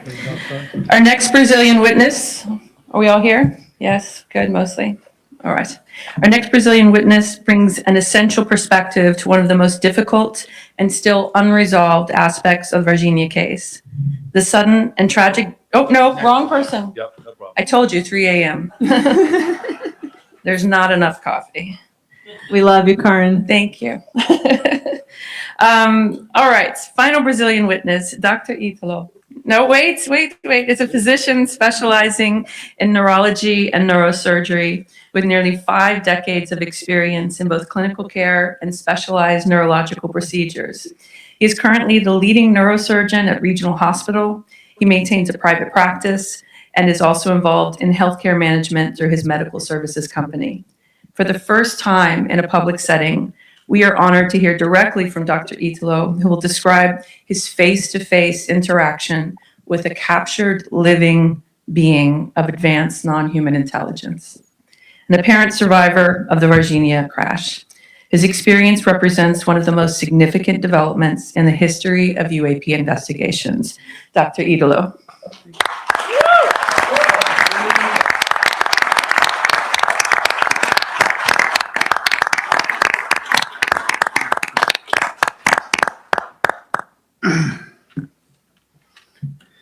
Eu guardei grande segredo por 29 anos, dividindo este assunto com alguns colegas médicos, apesar de outros terem conhecimento do caso.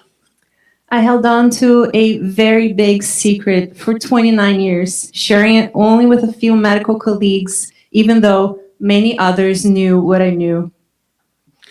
Em 2023, revelei ao time do James Fox que tinha visto vídeo onde havia uma criatura que não era humana.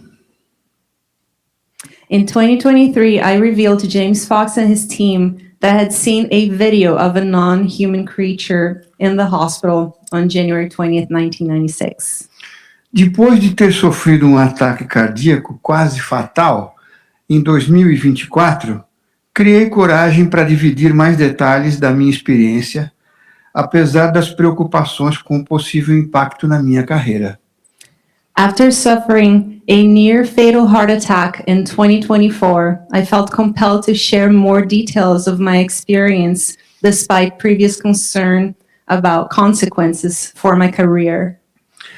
Naquela tarde de 1996, eu estava trabalhando no Hospital Regional de Varginha, quando um colega meu, chamado Marcos Vinícius, com uma câmera muito grande, me chamou numa sala de urgência para ver um paciente. That afternoon in 1996, I was working at Varginha Regional Hospital when my colleague and fellow neurosurgeon Marcos Vinicius Neve urgently called me into an improvised intensive care room. He was carrying a large video camera.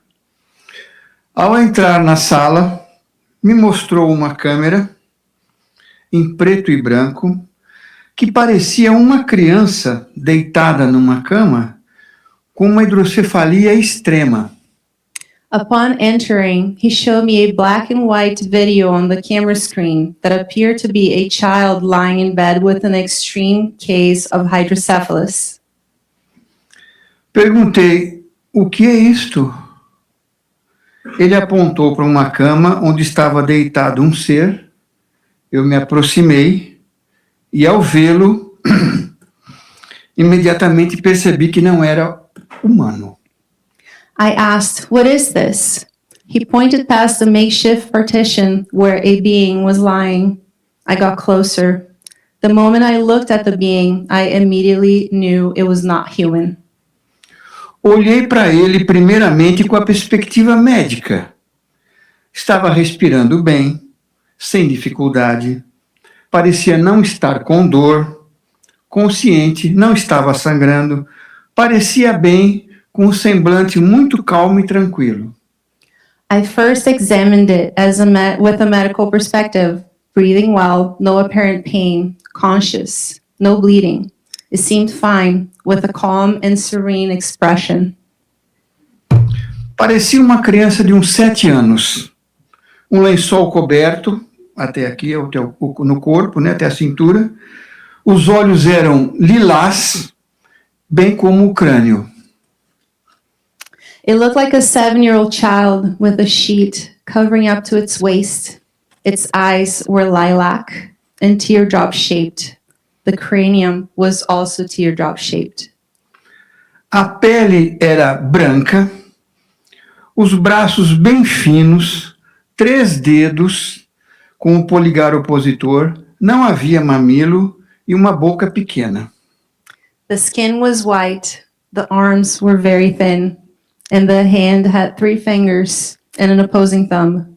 It had no nipples and a tiny mouth. Ele olhou para mim, olhou para o céu de uma janela, olhou para mim novamente.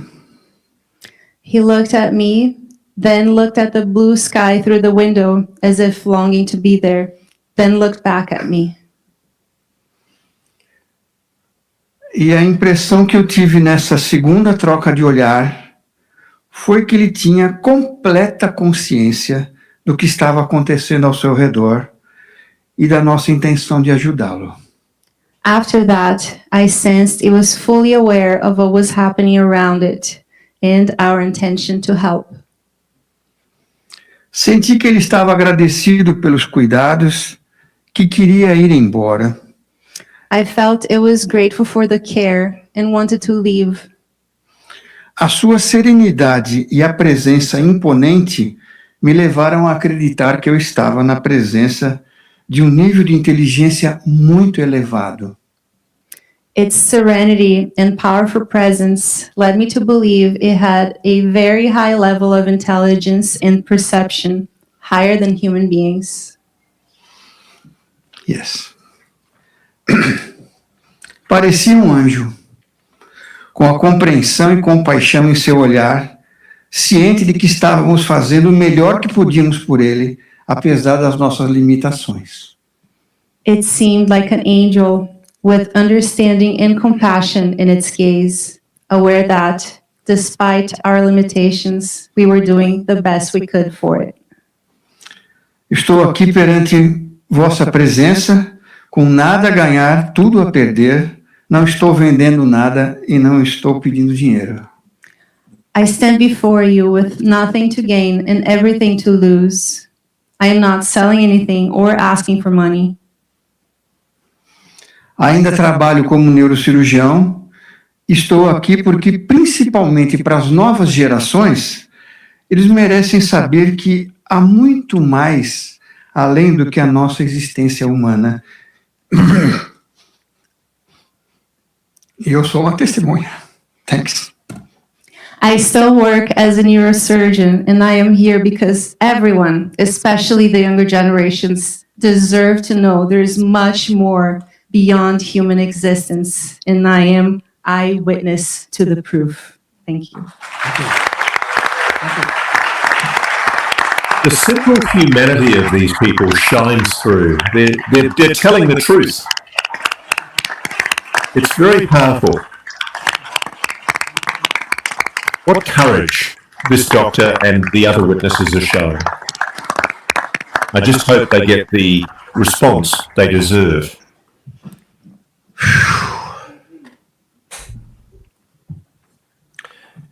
We, Marco Leal, myself, and our team, Alini, we have somebody, I won't give too many details, but it's a mole in one of the hospitals several years ago. We meet, no phones, extremely paranoid, and this is the person you need to go talk to. If I were you, I'd go, it's like, this person saw the video. How do you know? Because I'm friends with the doctor. So we went after Italo. He did not come after us. And we were trying to find the video because obviously that's the holy grail. If anybody out there thinks that I'm not giving it everything I've got, if I sat there and told you all the efforts to get a hold of the photographic evidence, we'd be here till tomorrow. We found Italo, and I jokingly describe him as trying to grab a bar of soap in the bathtub. It was like he would kind of respond. He seemed like he was conflicted, and then he would not get back to us. And then finally he agreed to meet with Marco Leal and do a Zoom call. I think it was like 2023. And I was just fixated on the video. So I was asking him over the video with the interpreter, Marco Leal, did you see the video? Did you see the video? And now I've adopted the nickname, Oh My God, because when I found out when he confessed to having seen the video, I was like, oh my God, where is it? Who shot it? Where, So we were like, all right, we're going back to Brazil. We're going to meet with the 2 forensic pathologists because that was a huge development. And now we had a potential lead to get our hands in the video. But we kept trying to get a hold of him over the next year. And then he had a heart attack after he admitted the video, but he wasn't willing to go anything further at that point. The video was as far as he was willing to go. He had a heart attack. He said he was staring at the ICU, the ceiling, and thinking, I can't take this to the grave. If I get through this, I'm going to meet with James's team and I'm going to reveal all. So in 2025, in January, we went back to Brazil. We were meeting with Dr. Armando and Dr. Giannini, and we were talking about the autopsy and the tissue samples. And by the way, Dr. Armando, could you get a hold of, of course, he's one of the most well-connected people within the medical community. Could you get a hold of Dr. Italo? Oh, yeah. Whips out his phone. Dr. Italo. They speak, and he says, meet him around the backside of the hospital tomorrow morning. The backside? So our team, we're not going to ask any questions. We're on the backside. He sneaks us in the back of the hospital, down through the various series of corridors, and then right into the ICU. And that's when he decided to drop the bomb. And he did. And it got us all off guard. So I just want to say, Dr. Italo, it takes tremendous courage for someone who's got so much to lose and nothing to gain. He's not making a dime. He's not selling a book. He's not trying to sell a documentary. He's still working on people's brains. So I know that courage is is infectious, and it's strength in numbers. Today marks the 30th anniversary of this incident. We're going back to Brazil in a couple of days, meeting with the mayor. We're going to be giving presentations. So if anyone out there is listening to this, it's involved certainly on the American side, particularly on the Brazilian side. If you're ever thinking about coming forward, now's the time. We have a couple of closing statements that are very significant. I was contacted anonymously by a gentleman who happens to be sitting right over here, right after I did a big Joe Rogan appearance on this case when the first version of Moment of Contact was released. This guy was really smart. I get contacted by people all the time. But he was like, yeah, this is where you look, and the flight logs and this, because there was people coming forward on the Brazilian side saying, yeah, I saw the USAT flight come in. So finally, after like 3 months, anonymous correspondence, I said, excuse me, who are you?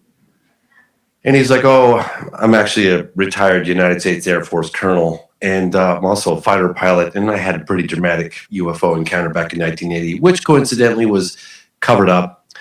And okay, that explains it.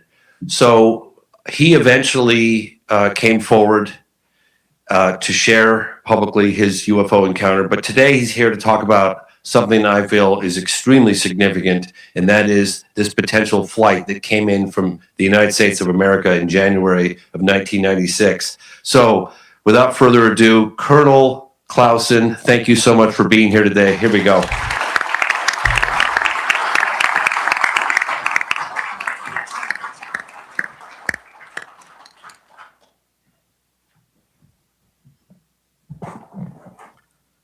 My name is Fred Clausen. I'm a retired U.S. Air Force bird colonel and fighter pilot. I have more than 4,000 hours of flying time in the F-15, the F-4, and I flew combat missions in the F-105 during the Vietnam conflict. I was awarded the Distinguished Flying Cross twice and held a top secret SCI clearance. While flying the F-15, I intercepted a UFO. I took gun camera film, which was immediately confiscated. But that's another story for another time. Today, I am speaking on another matter, a matter that requires world attention.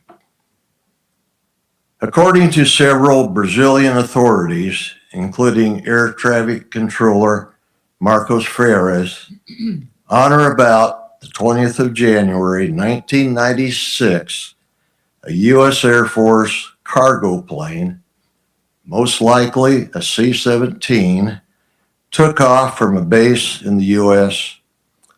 and it flew secretly into Brazilian airspace without flight clearance from Brazilian government, and it landed at Viracopos Airport in Campinas.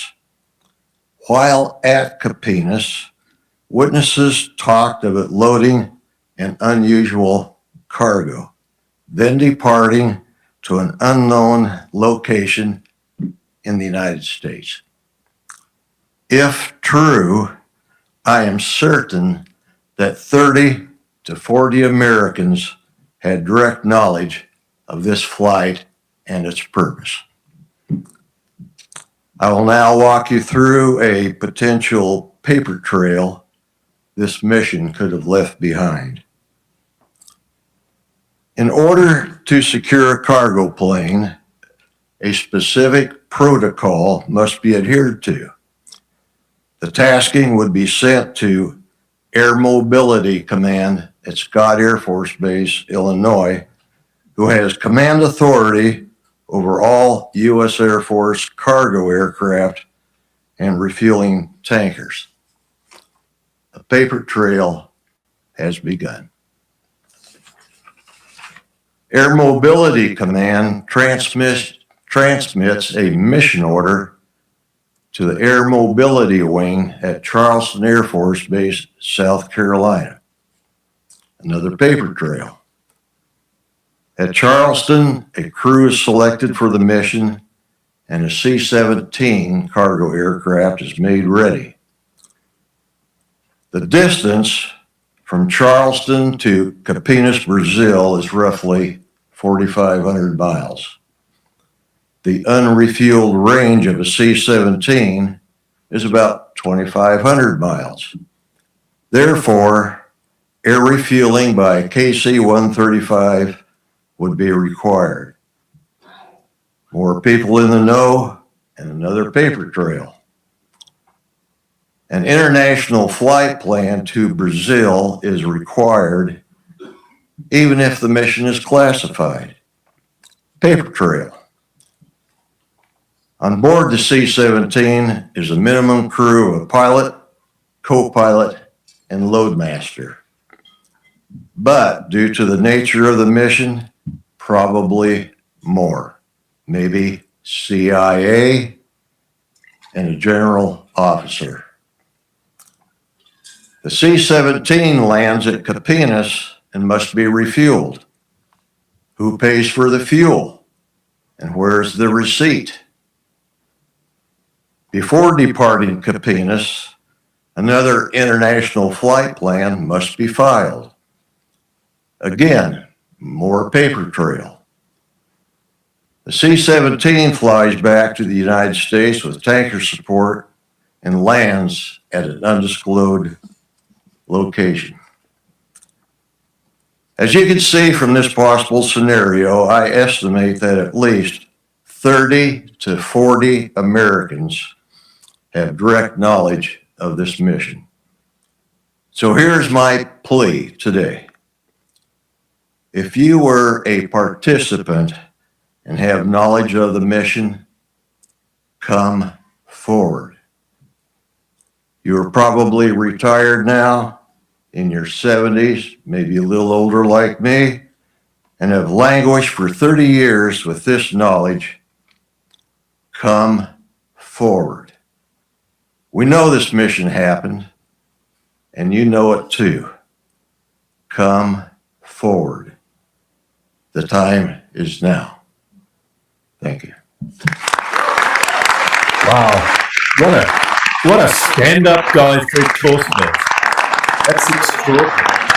And he's absolutely right. There will be witnesses. Thank you, Colonel. Thank you, Colonel. It was because of Colonel Clausen that our team filed a FOIA request. And that FOIA request is in the latest cut of the film, New Revelations, Moment of Contact, New Revelations. And interestingly enough, we filed it in 2022. We got a response back 3 years later. And it was from the CIA.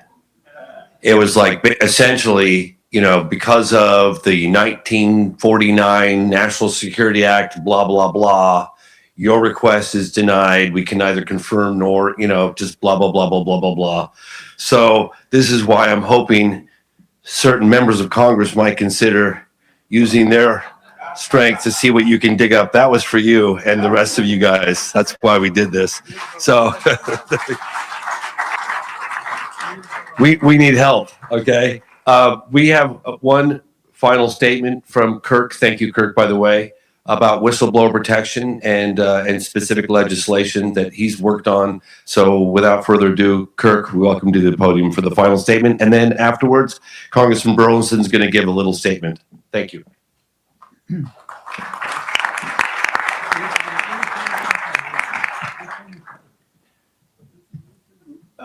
James asked me to put something together today in response, in a way, to a segment of his recent film. During, as you'll see if you watch his recent film, you'll see that aerospace engineer Dr. Eric Davis, one of the nation's most respected experts on UAP programs, including classified programs, stated on camera that because of his non-disclosure agreements, NDAs, because of the obligations of his NDAs, he believes that he cannot share further information with Congress about legacy UAP programs without explicit authorization from the executive branch.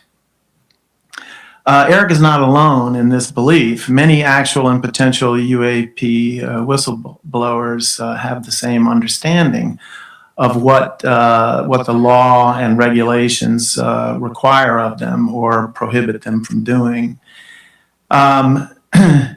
So this question of what executive branch employees and contractors are legally permitted to disclose to Congress is actually complex, and it's not so easy to summarize the entire issue of the problems that whistleblowers face in this short segment.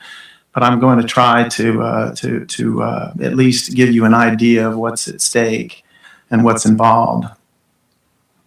Equally complex and far more consequential for individuals is what can happen to those who do choose to report wrongdoing in classified programs that have been deliberately withheld from Congress. I want to outline several key points because Congress and the American people need to hear directly from more people with firsthand knowledge of legacy UAP programs. And right now, we're consistently informed there are many who do want to come forward, who believe Congress and the public have a right to know, but who are deterred by doing so, deterred from doing so by fear. Fear rooted in partially, at least, in misunderstanding of the law, and partly also in the very real examples and experiences of retaliation to people who have come forward. Potential whistleblowers worry about prosecution for violating NDAs, as I've mentioned. They worry about the loss, they're fearful of the loss of their security clearances, the loss of their employment, and other forms of retaliation that are very difficult and costly to challenge, even where formal avenues of appeal exist. It is true that protections for whistleblowers, particularly those handling classified national security information, are often weak in practice, despite the fact that there are laws and regulations ostensibly, well, they were passed and enacted to protect whistleblowers. Sources who possess information about U.S. government UAP activities or who have witnessed UAP events have consistently reported threats to their livelihood and even their personal safety. Harassment in some cases has been severe. It is publicly known, for example, that figures like David Grush and Lou Elizondo, who have not disclosed even firsthand information about legacy programs, have faced clear retaliation.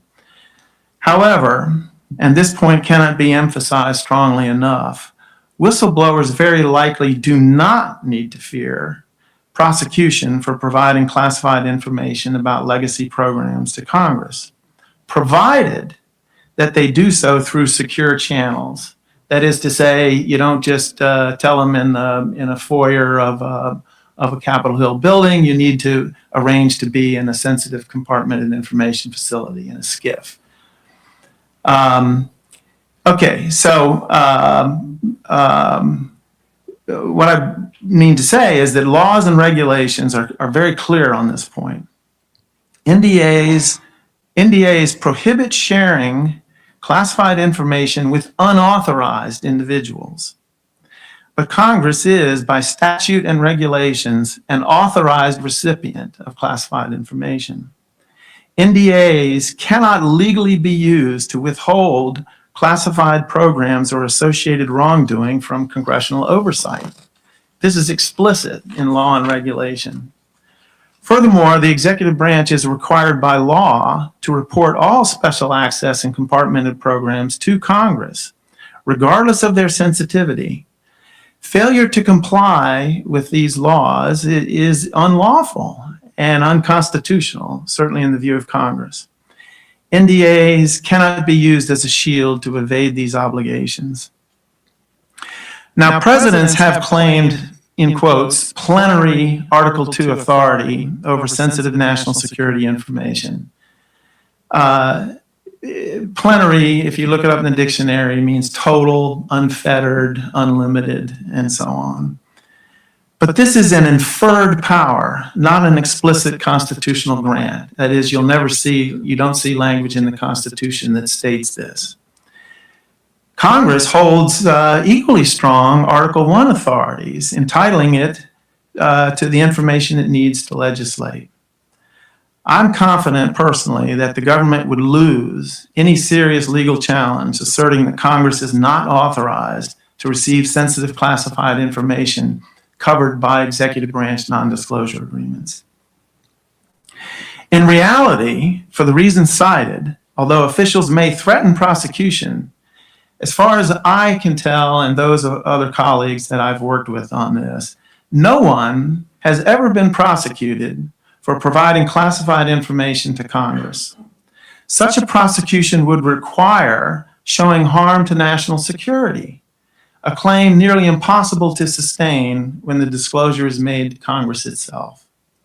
For these reasons, I believe the government would not pursue legal actions against whistleblowers who provide protected UAP disclosures to Congress in a secure setting.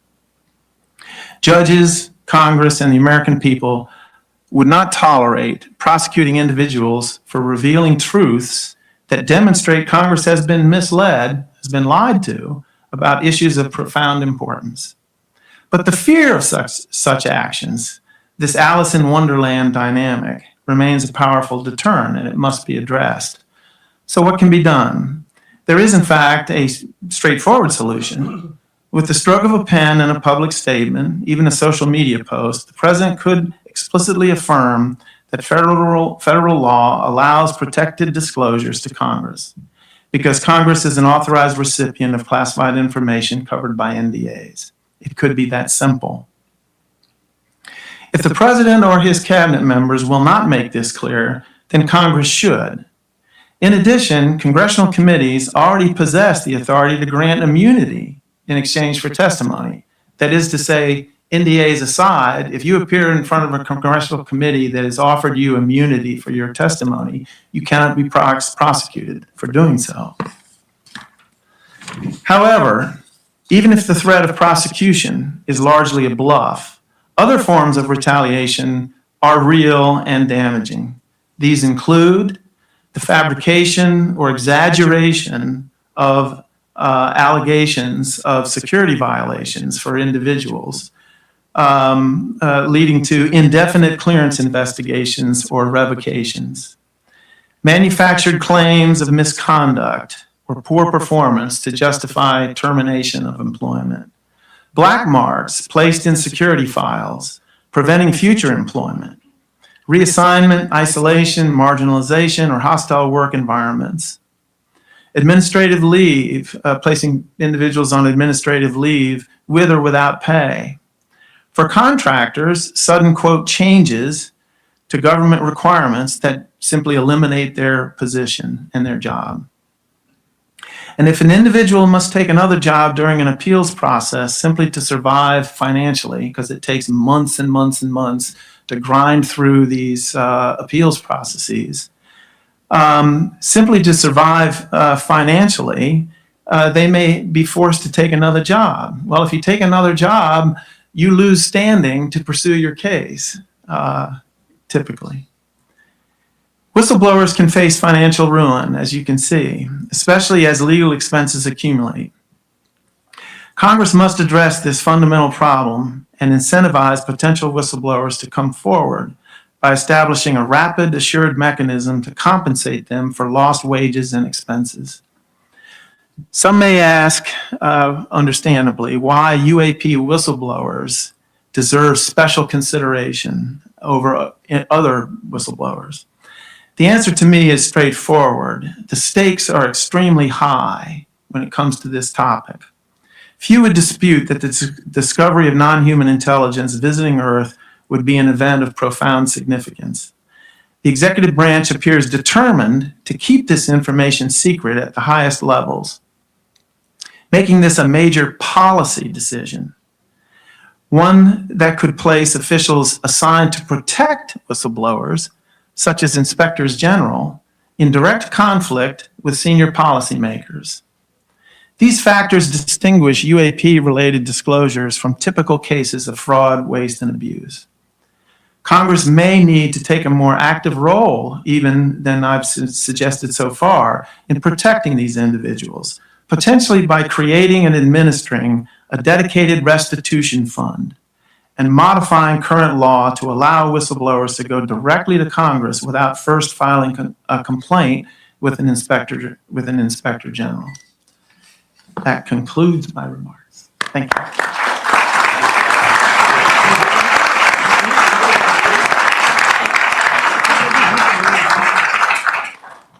Thank you, Kirk. It's a complex issue. People just go, well, why don't they just come forward? It's so easy. It's actually not. So just trying to create an environment to enable people that do want to come forward, firsthand metal benders, people that are working in the labs. And I think it's important for not just the public to understand, but making the plea to members of Congress. The stakes are so high because I'm convinced, although I can't prove it right now, that they're hiding definitive proof that we're not alone.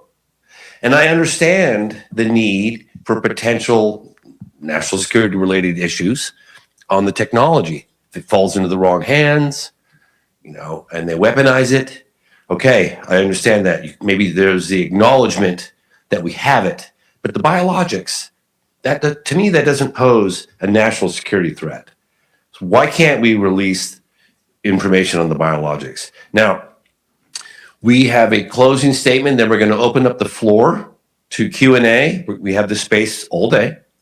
And then eventually we'll open it right up. So if you guys want to directly interact with the witnesses, they'll be here for that. But without further ado, I'd love to invite Representative Berthelsen on stage to say a few. Thank you so much for being here.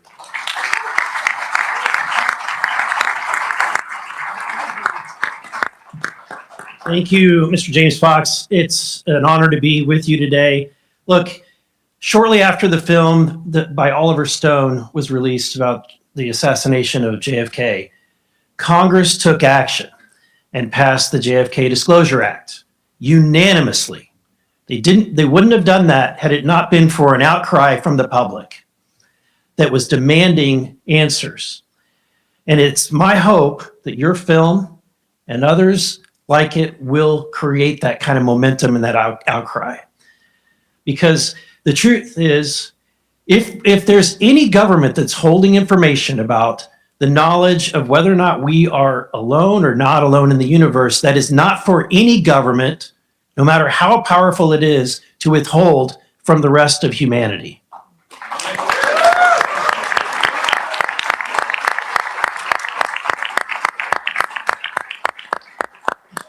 We are here to serve the people. This government belongs to you. You don't belong to the government. And never forget that. And so I'm here to serve you, to try to get the truth to the people. We're working diligently to do that in the committee that I'm on. And I have a responsibility in that regard. I want to say thank you to these courageous individuals, my new friends from Brazil. Muito obrigada aos meus novos amigos brasileiros. Thank you for your courage and your willingness to, risk your reputations and your careers for something that will benefit not just the people of Brazil, but the rest of the world. Thank you. Obrigada pela sua coragem de arriscar a sua reputação por algo que vai beneficiar não só os brasileiros, mas o mundo inteiro.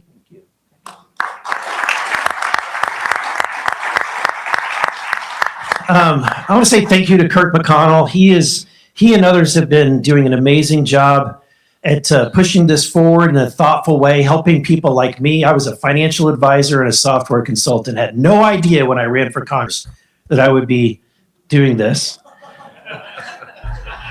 But folks like him have been extremely helpful, and I couldn't do it without you. Thank you. And Colonel, I can't wait to get to know you more. Thank you so much for coming forward today. You're an inspiration for the rest of those who have served. Courage is contagious, and you're an inspiration, and hopefully you'll compel more people to come forward. Appreciate that.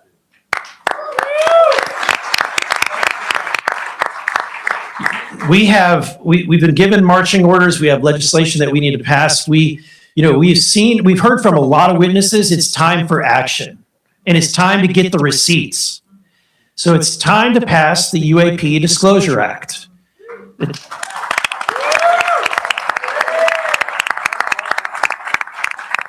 And it's time to pass whistleblower protection within that or a separate act.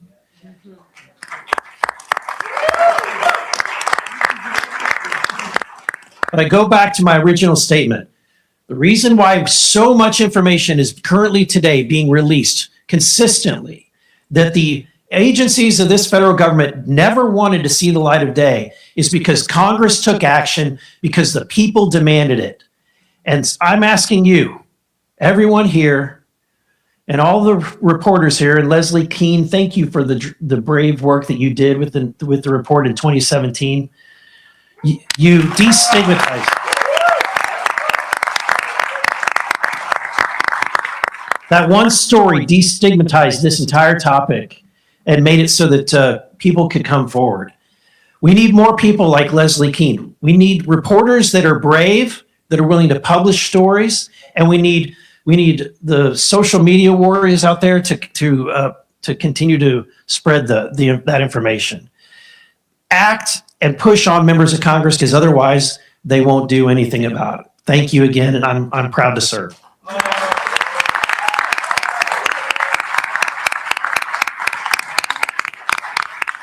Very interesting message from Eric Burleson that the public need to let Congress know they care about this issue. That's fundamental. The wheel that squeaks gets the grease in politics. If you don't stand up and tell your politicians that you're concerned about this, nothing's going to happen. Woof. All right. As I come back into my body. So this is the Q&A period. Congratulations, we've all survived it. A few notes. First of all, treat this like it's your house now, mostly. No feet up on the sofa, but take care of your biological needs as you need to. You can feel free to come and go. Like you said, we'll keep reiterating. We have time, so don't feel anxious about the questions. We'll get to them. You're going to treat me like ATC, so you're looking for my attention. And if you feel like I've missed you a couple times, you can start waving and shouting my name softly, nicely. Ground rule that I would like to kind of just set before everybody. We know we have a lot of different individuals in this community who represent all manner of experiences on the spectrum, whether it's sighting or other kinds of direct contact experiences. We just ask that when you're asking your questions today, that you keep it focused on the Virginia case and on the witnesses and presenters that are here today. We know that there's a lot of exciting topics to unpack, and we can certainly do that later when we're not in the Q&A period. But right now, let's make the most of the time that we have for the guests who are here. Agreed? Yes, agreed. Okay. All right. So now just the mechanics of how this is going to work. We have mics here so that you can direct your questions, say who the question's for, and then we'll allow that person to answer. We obviously have an interpreter, Eleni, here to help. And two more interpreters who can help Standby, yeah. if we need that. We'll have, I think, 2 mics to pass around. We have one and 1, 2. Got it. So we have 2 mics. And I'm going to hang out here with you guys until we get through to the end. After that, again, you can come up and say hi to us, and we can hang out here till 5 o'clock. There's a clock up there or on your phones or whatever. Okay? We feel ready? We're game? Yeah. All right. Are you caught is that a question? Are you're that? Oh, yes. All right. So we have first question right here, just because he caught my eye. And say your name. Oh, and one more thing. We're looking for questions, not stories, right? So if you guys start to have a long preamble, I'm going to gently but firmly interrupt you and invite you to wrap it up and get to your point. With love. Thank you. Hex Nottingham from Norfolk, Virginia. I have a question for James and one for Burleson, if I may. James, are you any closer to getting the video of the Virginia case and the orange UFO that looked alive that you spoke about before? Well, for the first time, we have names of those that were in possession of it. So if that's closer, then yes, we are. But there are forces, powers that be out there that we're just trying to see who can get there faster. So, yeah. And I never give up. Case in point, I heard about the Calvine UFO photograph that was taken in 1990 from the former Ministry of Defense, Nick Pope. And I thank God to David Clark, but I never let that go. And eventually, I think it was the better part of 30 years, perhaps more. 33 years, I think it was. And then we eventually covered that in the program. But that to give you an idea, like I don't just give up. I'll keep going until I either die or I find it. So that's it. All right, so I'm going to go back and forth here. So I saw Whitley, but then I'll come here, and then we'll just ping pong back and forth. I see you guys in the back, so I'll come to you next. Okay, my name is Whitley Strieber, and I have a question. Thank you. Thanks very much. I have a question from the Soul Foundation discussion thread for Colonel Clausen. It is that one would think if there is a secret crash retrieval program, that those people in airplanes operate outside of normal procedures. Therefore, there's unlikely to be a paper trail there. What about the possibility of finding a paper trail in the countries where they may have landed, such as Brazil, to refuel? Thank you, Mr. Strieber. You have the American Embassy in Brazil, and connected with the American Embassy is a position called the Defense Attaché.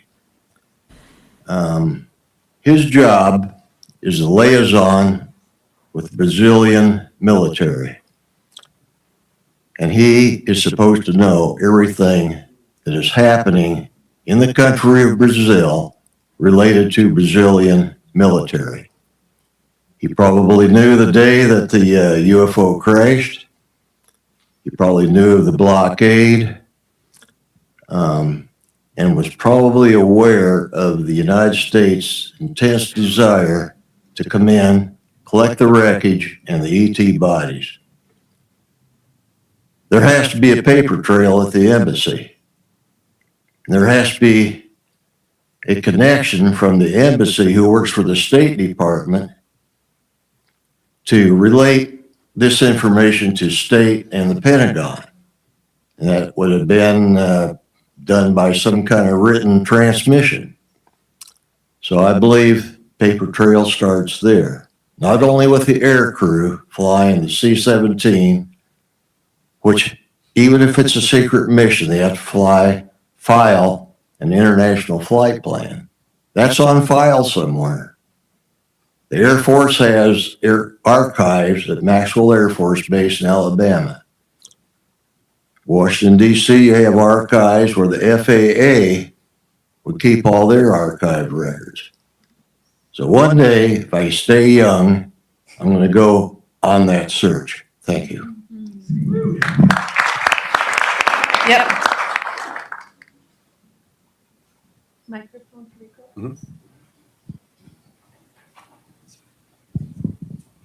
Thank you. I'm Dr. Enrico Melson.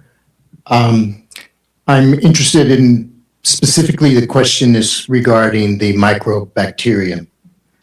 I'm a former epidemiologist with the CDC Epidemic Intelligence Service was my training.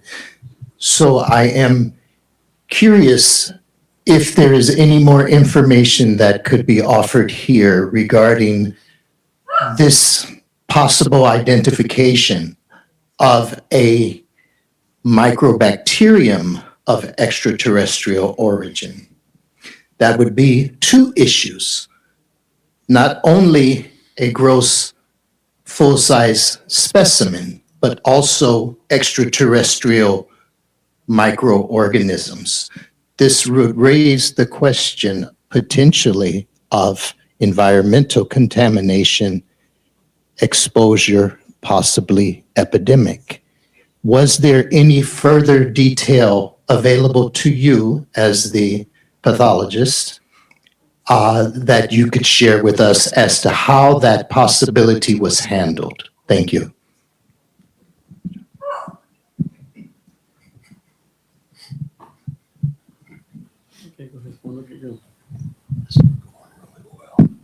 Pena que o Dr. João Batista Macuco Janini não esteja aqui presente conosco.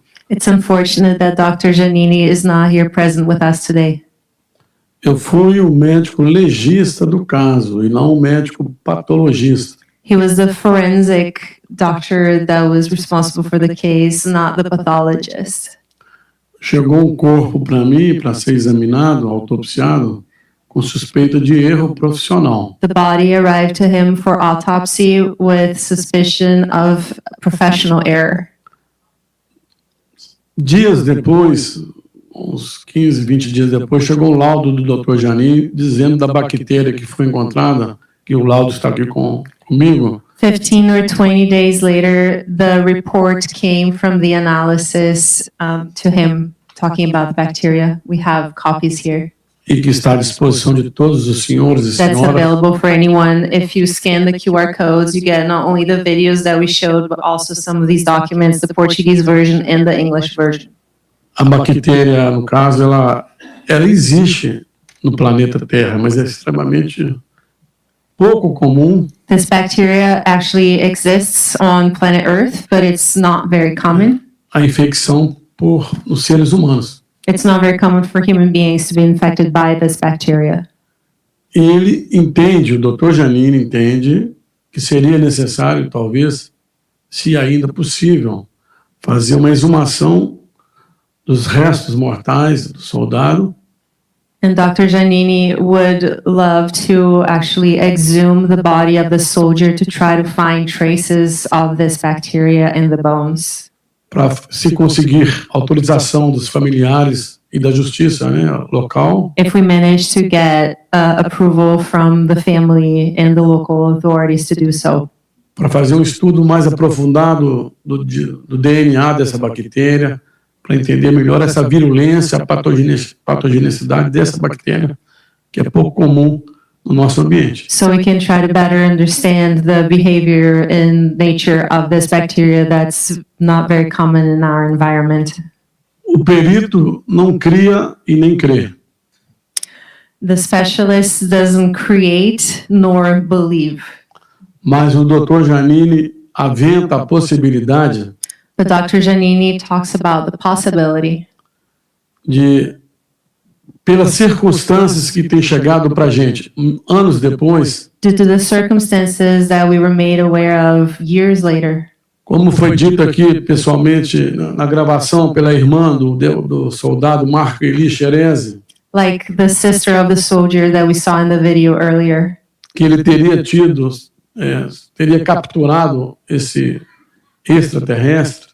That he would have captured this extraterrestrial with his bare hands. Que talvez ele tenha inoculado essa bactéria, uma bactéria nesse soldado e provocado essa infecção que evoluiu de uma maneira muito rápida, um soldado forte, jovem, que teve uma infecção de difícil controle por médicos competentes da nossa cidade. That perhaps then the officer was inoculated by this bacteria, and despite all care that he received, he did not resist because it was a very strong one. Nós, médicos, e eu digo também que eu fui perito criminal, além de ser médico legista.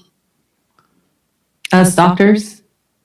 Sim, antes de ser médico legista, eu fui perito criminal da Polícia Civil do Estado de Minas Gerais. He was a doctor with the police before he went into being a forensic pathologist, so he really knows what he's talking about. E eu deixo um desafio para os senhores da imprensa e para os cientistas, né, americanos e cientistas brasileiros. And he will lead this challenge to the press and to the scientists. Como eu disse pessoalmente no Congresso americano, as he said personally already. Seria interessante estudar os resíduos dessa nave que foi citada pelo colega Carlos, pelo amigo Carlos, que eu conheci essa semana. It'd be interesting to research and to find ways to look for the residue at the crash site of the materials. Do local onde ela teria caído, se no solo, no pavimento ali, a fazenda, né, a terra, ainda há resíduos metálicos dessa nave. If at the farm, which is the location of the crash site, if there would be any residue of this ship in this crash. E isso precisa de estudos de alta tecnologia, uma parceria Estados Unidos e Brasil. And that will require highly technological effort, probably a partnership between the US Porque and quando o Brazil. professor Carlos fala desse metal que você abre e abre assim, é uma novidade para nós. Eu nunca tinha pensado nisso. Because when Carlos talks about this material that crumpled in his hand and took back its original shape, he's never heard something like that before. Agora, do ponto de vista médico, seria o estudo do DNA dessa bactéria. And from the medical perspective, it would be the exhuming of the body to study any possible vestiges of this bacteria in the DNA. Thank you. Thank you. Thank you. Obrigado. Mhm. Yes, yes. All right. On this side, anybody over here? Yep.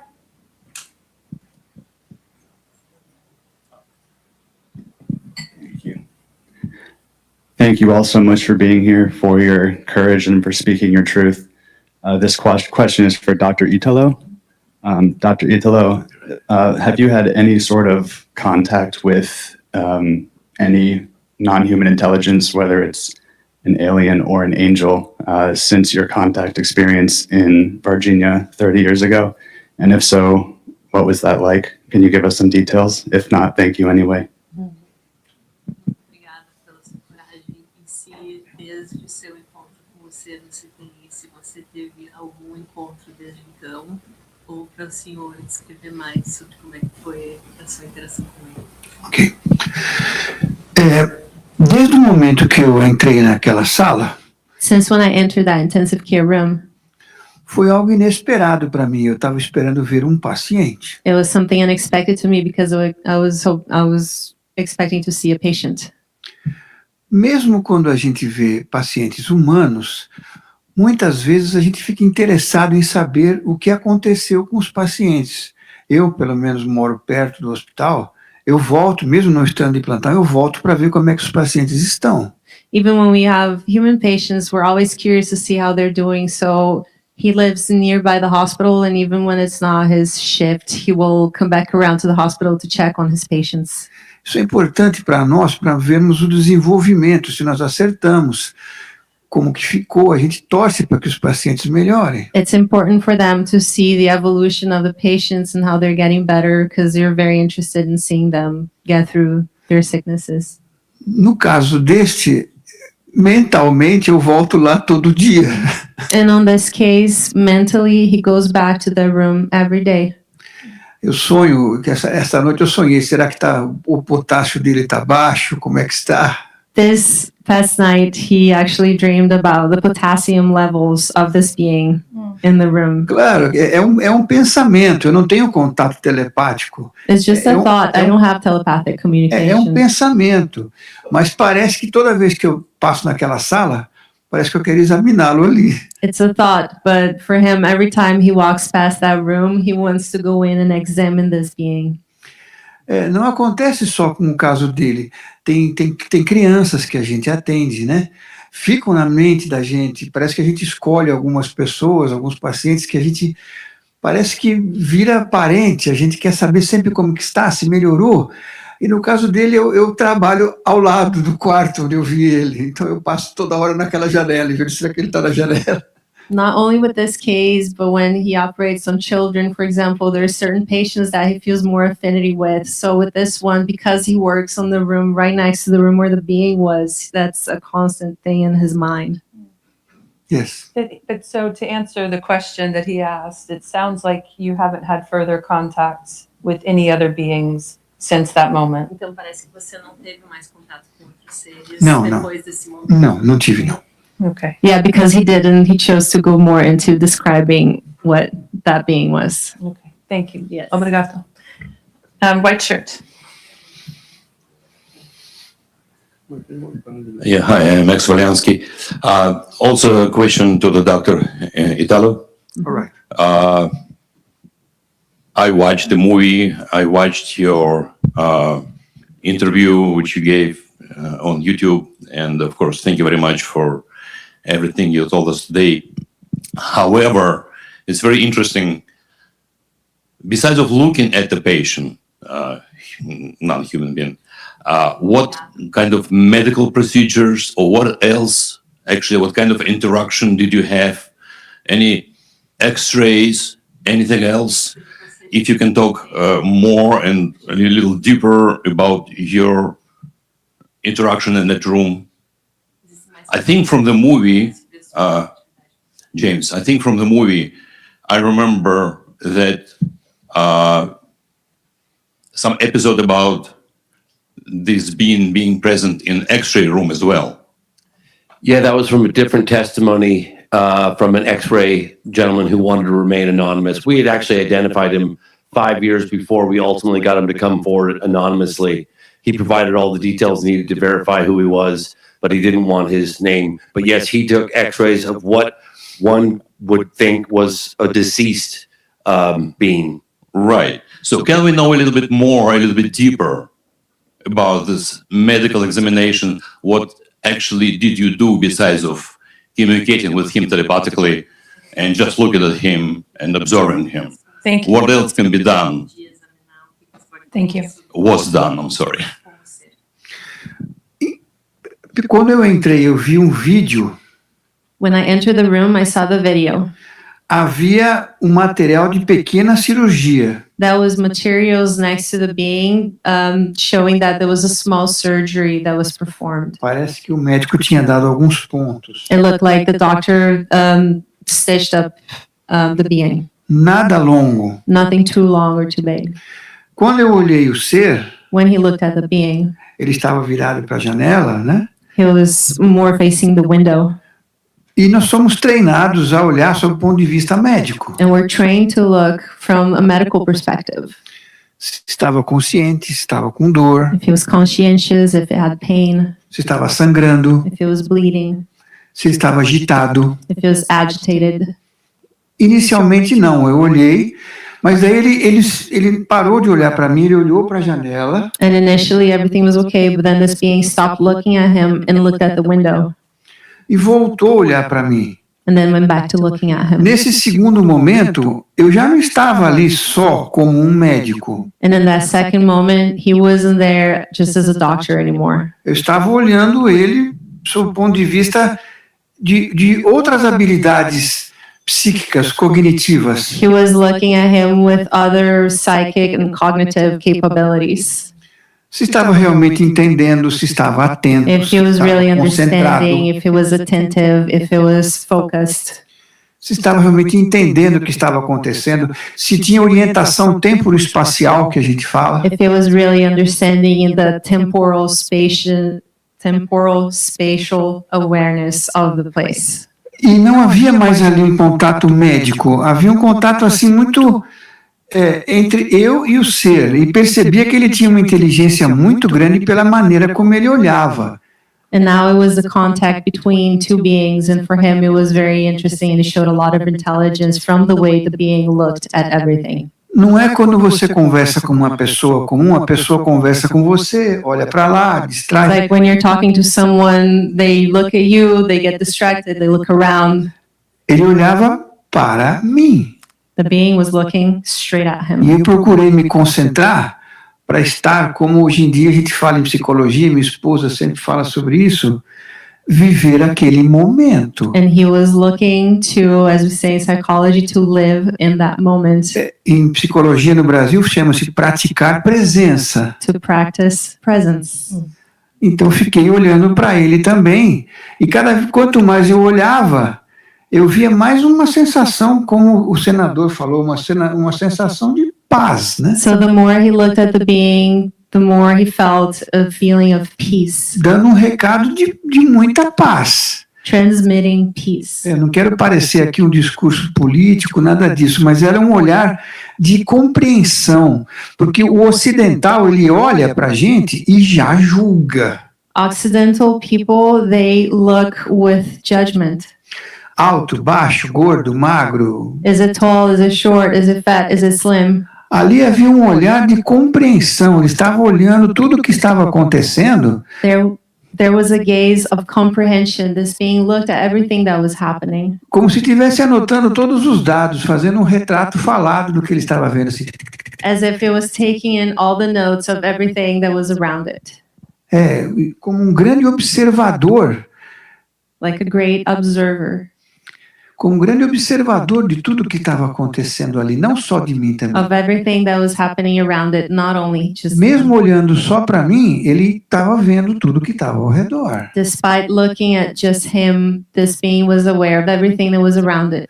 Então, como o senhor perguntou, o começo foi a parte médica, ver So aquele as you material. asked, in the beginning, it was the medical assessment. A material, ver ali, mas depois que ele se virou para a janela e voltou para mim, And after he looked at the window and looked back at him, parece que virou a página. felt like the page flipped. Voltamos a uma outra situação. Then it became another situation. Beautiful answer. I have to interrupt just for a quick second. A gentleman here that has to be acknowledged. Camilo, can somebody get this gentleman a microphone? He's at the back over by the exit. I want you to say just one word. Without his support, financial support, this event would not have happened. Thank you for being here, my man. Thank you. Please, just say a quick word. No, thanks everyone. I'm a very big supporter of James and the cause and disclosure. And I mean, I really, it's all up for you guys. Thank you. Thank you. Thank you so much for believing in us. Thank you, Camilo. Your glasses. I see you. In charge of the. Microphone. It's coming. Sorry. Please stand by. Thank you. My name is Thomas Earhart. Is Representative Burleson still here? He left. No, he's in the hallway out there talking to somebody. Oh. Okay.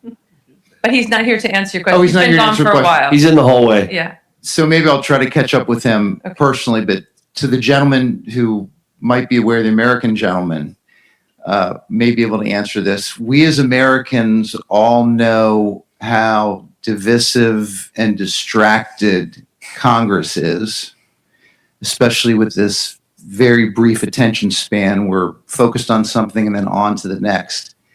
What's the reality of a real roadmap to bipartisan disclosure? Where are we currently as far as the temperature, the appetite, and where do we need to be to have it become a reality? Don't forget your mic. Yeah, I'm reluctant to try to speak for Congress. My former colleagues and bosses wouldn't appreciate me opining about such matters. Staff are supposed to be neither seen nor heard. We're anonymous people. So I'll just make a few comments of a completely personal nature, and not necessarily claiming any special insight, especially 2 years after I retired. I do think that this issue is bipartisan in nature. It has been that way since I started getting involved in the matter 8 years ago. At the same time, there are nuances. I think that on the Democratic side, there's a tendency to look at this as another in a long series of conspiracy theories that there's this sort of defies belief, and that they might feel like they're the party that needs to stick to proven science and therefore to be skeptical about this story.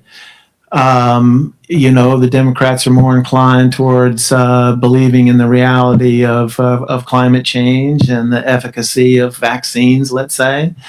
And they claim the mantle of science regarding those issues. I think that They therefore are a little more reluctant to embrace this reality. I think that they also are looking to the academic community to pass judgment on this. And to date, the stigma around this issue has certainly dominated what you hear from and see from academia. So that's a little bit of a difference in opinion. The other thing I would say is that we're not yet at what I would call the tipping point for most members of Congress in terms of hard evidence for the reality of this. I personally think that if people had the time and took the trouble to read everything that really is out there, after 8 years, I read a lot, but I'm still scratching the surface, that I think there's plenty of evidence to support the belief in the reality of this. But we haven't reached that point with members yet, and hence there's a feeling on Capitol Hill that more witnesses, call them whistleblowers, with direct firsthand knowledge, that more of them are needed to give Congress the conviction that there's a reality here that needs to be investigated in the most serious way. You know, such as the Watergate hearings, Iran-Contra, the Church Pike committees about the excesses of the intelligence agencies and the FBI back in the 70s. That kind of serious investigation, Congress has obviously not yet reached that tipping point. Burleson is here. Yeah. Well, I would defer to the real expert who has an election certificate to answer your question. They just gave him the mic. All right, great. So I was just called out of the hot. So is the question, was it about bipartisan efforts, how that would work? What's the best case scenario? Well, correct. The focus, because obviously we as Americans all know that the focus is so detached based on the issue of the day. What is the current temperature of Congress towards the reality of pushing it to the level that you spoke about, making it a serious issue that a large majority of Americans back, as opposed to just a fringe issue? What's going to give it steam for bipartisan support? Yeah. So I think that this topic is bipartisan. It's strangely, like you have myself, I'm one of the most conservative members of Congress. And then I'm working with Moskowitz, who is certainly not a conservative. And on this topic, you have a lot of Democrats that I'm working with to try to get this disclosure done. One Democrat, and he hasn't come out publicly that he's an advocate for this topic yet, so I'm not going to out him, if you will. But he has been extremely helpful in getting other committee chairmen to sign off on four corners agreements to try to get the UAP Disclosure Act language added to the National Defense Authorization Act. And so, you know, I have to have somebody that's a Democrat that's an advocate to try to get the ranking members on the Democratic side to approve, or to at least not reject that language being added. And so that's kind of where it stands.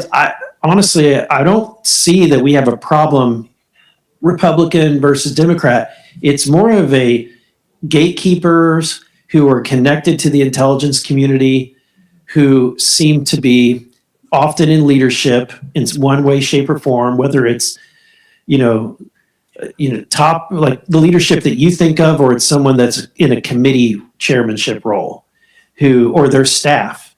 What I've learned about Washington, D.C. that's disturbing is that staff tend to run the show, and particularly, and I won't pull punches here. in a Senate when you have a lot of people that probably are one step away from a retirement home, and one wonders how do they possibly run their office? Well, they're not the ones running the office; the staff run the office. So that's kind of the situation that we're facing. It's that you've got a very difficult time identifying who the real, who the real obstacle is. So that's why it's going to take momentum and political pressure so that we can overcome that. Thank you. Thank you.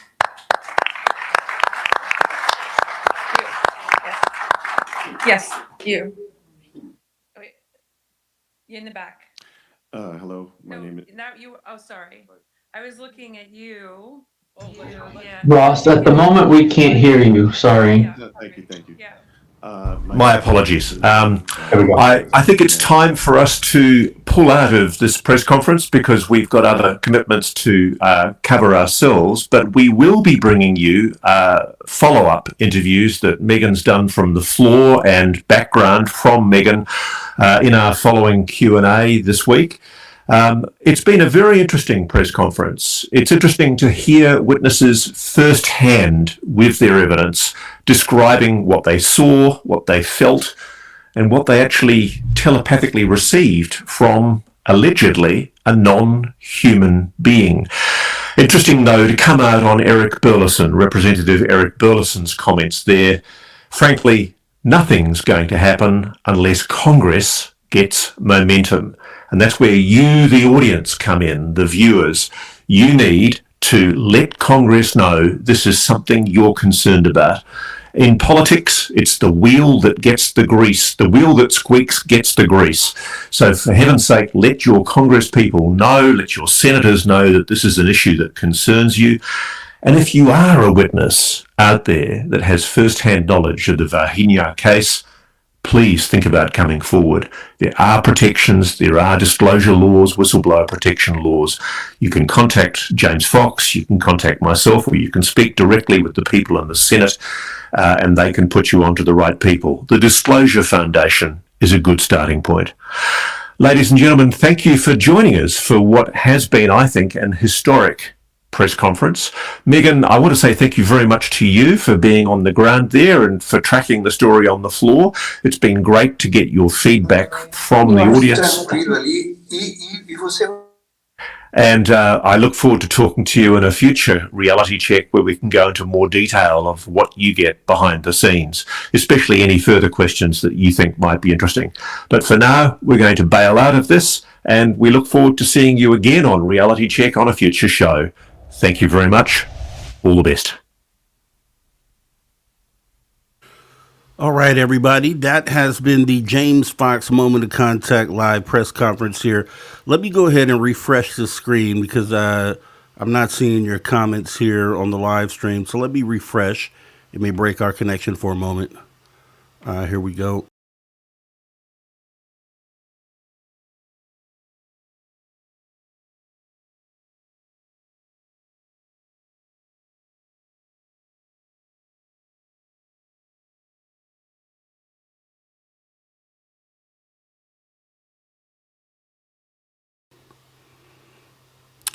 Okay. All right. So let me go ahead and see.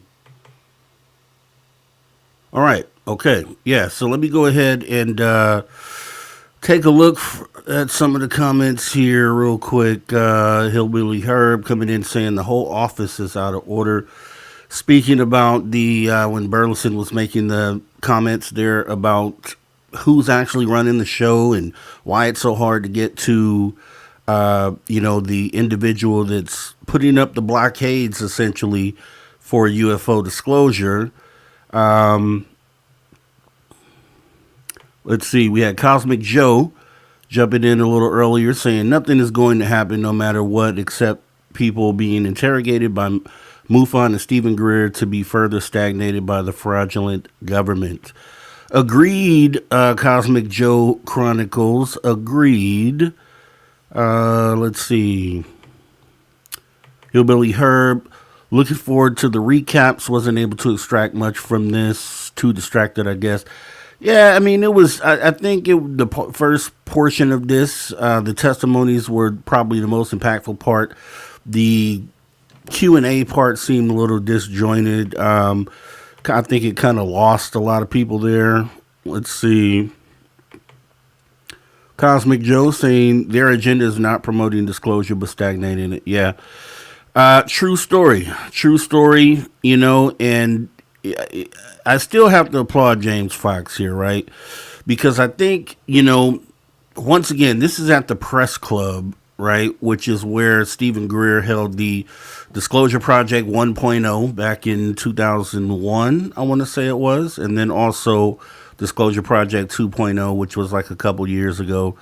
It's right across the street from everything that's happening. Congress is literally right there, which is how Rhett Burleson was able to drop in. So, hopefully this got the ears of a few more people. I will say that the Moment of Contact, the new version that just came out here, I watched it. I watched it a couple times here within the last couple days, and as impactful as the new rendition of the film is, especially with the added testimony from the doctor who had the extraterrestrial laying in the bedroom, the hospital room.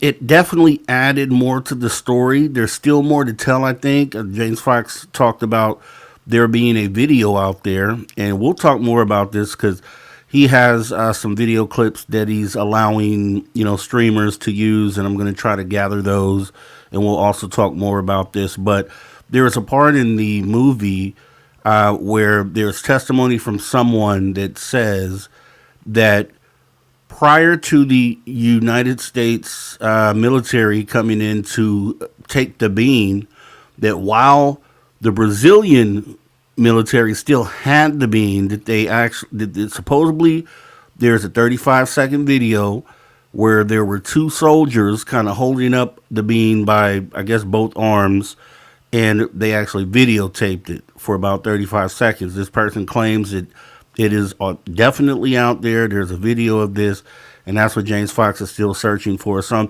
this is definitely going to be more and more to the story.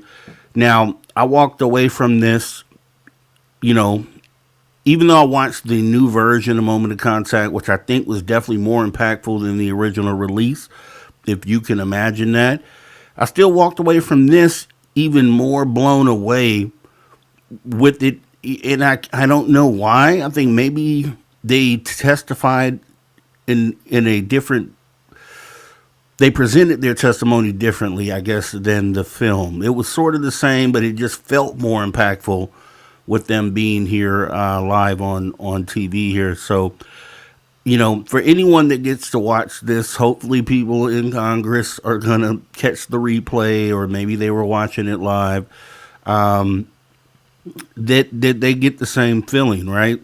The added testimony of the person who was talking to James Fox about the flights and being able to track the flights, and if this happened logistically, this is how it would have happened. Here's the type of paper trail that would have been left behind by something like that, pointing to the fact that, there may be at least 30 to 40 United States military personnel that would have been aware of such flight, and that those people are out there, likely up there in age, and maybe at a point to where they'd be willing to come out and talk about it. So, for me, as I always talk about, the aerial school phenomenon for me still is my top, I think most credible, if as far as evidence goes at the time, the in the moment curation of the data by interviewing the kids and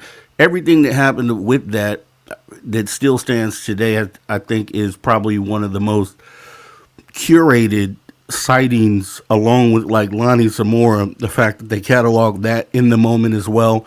And then that they did the same thing. They cataloged this as it happened, interviewed people back in 1996, which gives it a lot of credibility. But I think, the whole airplane aspect to this definitely added something to it.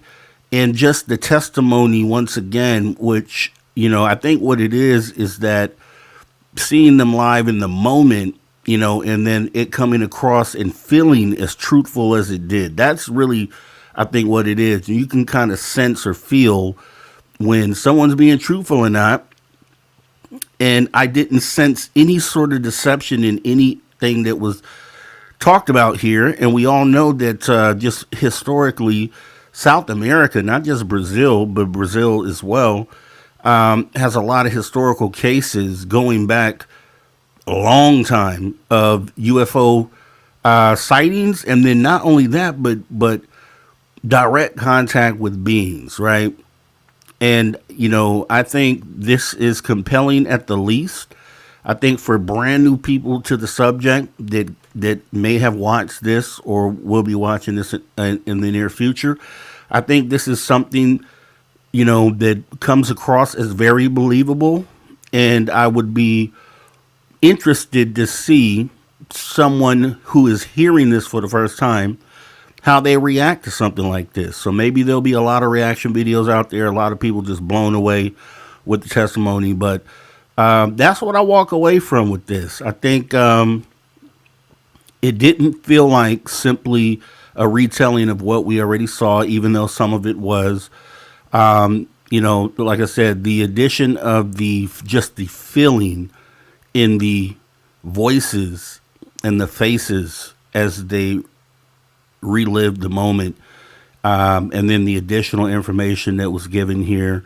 I think definitely James Fox did a great job with this, and I think this is a win for him, trying to, he's been pushing this message and investigating this for over a decade, and I think it's, he may end up being able to enjoy the fruits of this labor, and in turn, all of us will, because if you have a case like this is one of those firsthand contact things, right?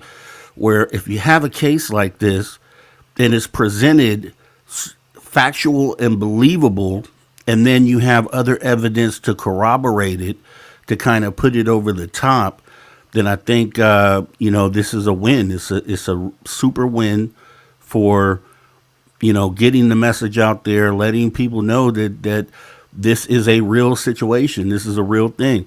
I'd be curious to see what scientists say. Some of the astrologists and astrophysicists that, still claim that there isn't any sort of contact or anything visiting. When you listen to something like this, how do you walk away from that? I would feel like it'd be hard to walk away from what you just saw and not at least be thinking about the possibility of what you just saw as being truthful and real. If they still walk away from this and say, "Nah, it's still not proof," then I don't know. It's going to take literally them having firsthand contact in order to change their minds. And there's going to be some people, skeptics, that just will not change their mind, period, regardless whatever you present them with. But I think for the most part, the majority of individuals that are just coming into this for the first time, I think this story right here is should be something that sits on their mind for a while, and I don't think they immediately walk away and say, "No, this is fake." I feel like they potentially will look at this and say, "Hey, I almost believe what they're saying, or I believe what they're saying," right? Let's see. So we wanted to just go ahead and cover this, make sure that, James Fox put this out there, said, "Hey, stream this. We want to make sure we get this out there." So that's what we did today. We went ahead and streamed this live on the Social Dig. We're going to give it some time to digest. I'm going to look for the videos the ones they showed there that you could barely see because they were showing them on the screen. He has those available. I'm going to try to get a hold of those videos so we can go ahead and put those together and have another conversation on this. So I don't want to go too deep at the moment here, but I do appreciate everybody coming on out and being a part of this. And I just wanted to give my quick thoughts on it. We'll go more in depth on this later, guys. Appreciate you coming on in and hanging out for almost 3 hours now. And if you wouldn't mind, this is another thing that I haven't been saying. Hit the like, obviously, if you're here. Hit the like, please. I'd appreciate that. Also, if you're here for the first time, consider subscribing because we cover all these events, these live events when they happen, Congress hearings. We also put on our own shows here, which you can check out in the archive as well. And we really try to stay on top of things here at the Definitive UFO News Show. So if you're here for the first time, a subscription would be awesome if you could do that. And as well, there's a little hype button. If you're here on YouTube, and I haven't been saying this, but hit the hype button.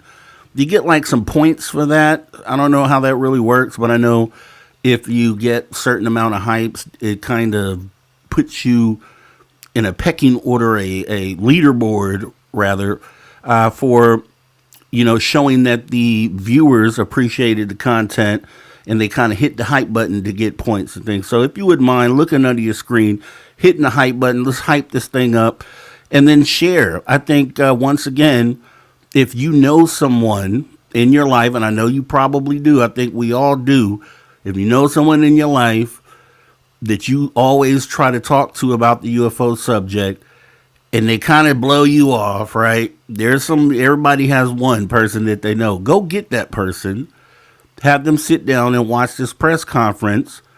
Maybe that'll interest them to see the film. And I would also recommend seeing the new version of the Moment of Contact because the additional information there makes it a better experience. Try to sit them down on this one because this is one of those cases that I think, once again, someone new could walk in who's been on the fence, who maybe didn't think, that thinks this is all BS, can look in the faces of these people who testified today and understand that there's no reason for them to lie about what it is that they talked about. So let's try to move the needle that way, as well as, once again, leaving a comment on this video would also help. Let YouTube know that you had interest in what we were doing here today. Outside of that, we're going to, like I said, gather some of those clips and we're going to put together a show maybe tonight or tomorrow afternoon, kind of going over this and, rewatching the testimony from the videos here. So with that being said, as Cosmic Joe says, take care, everyone. There should be a hype button at the bottom of the screen. I don't know if it's there during the stream or after the stream. It may be there once we close out, Cosmic Joe. So refresh after this and check, but there definitely will be a hype button. Once again, you guys, thanks for coming out. We'll talk again very soon on this particular video on this subject. Have a great rest of your day. Later.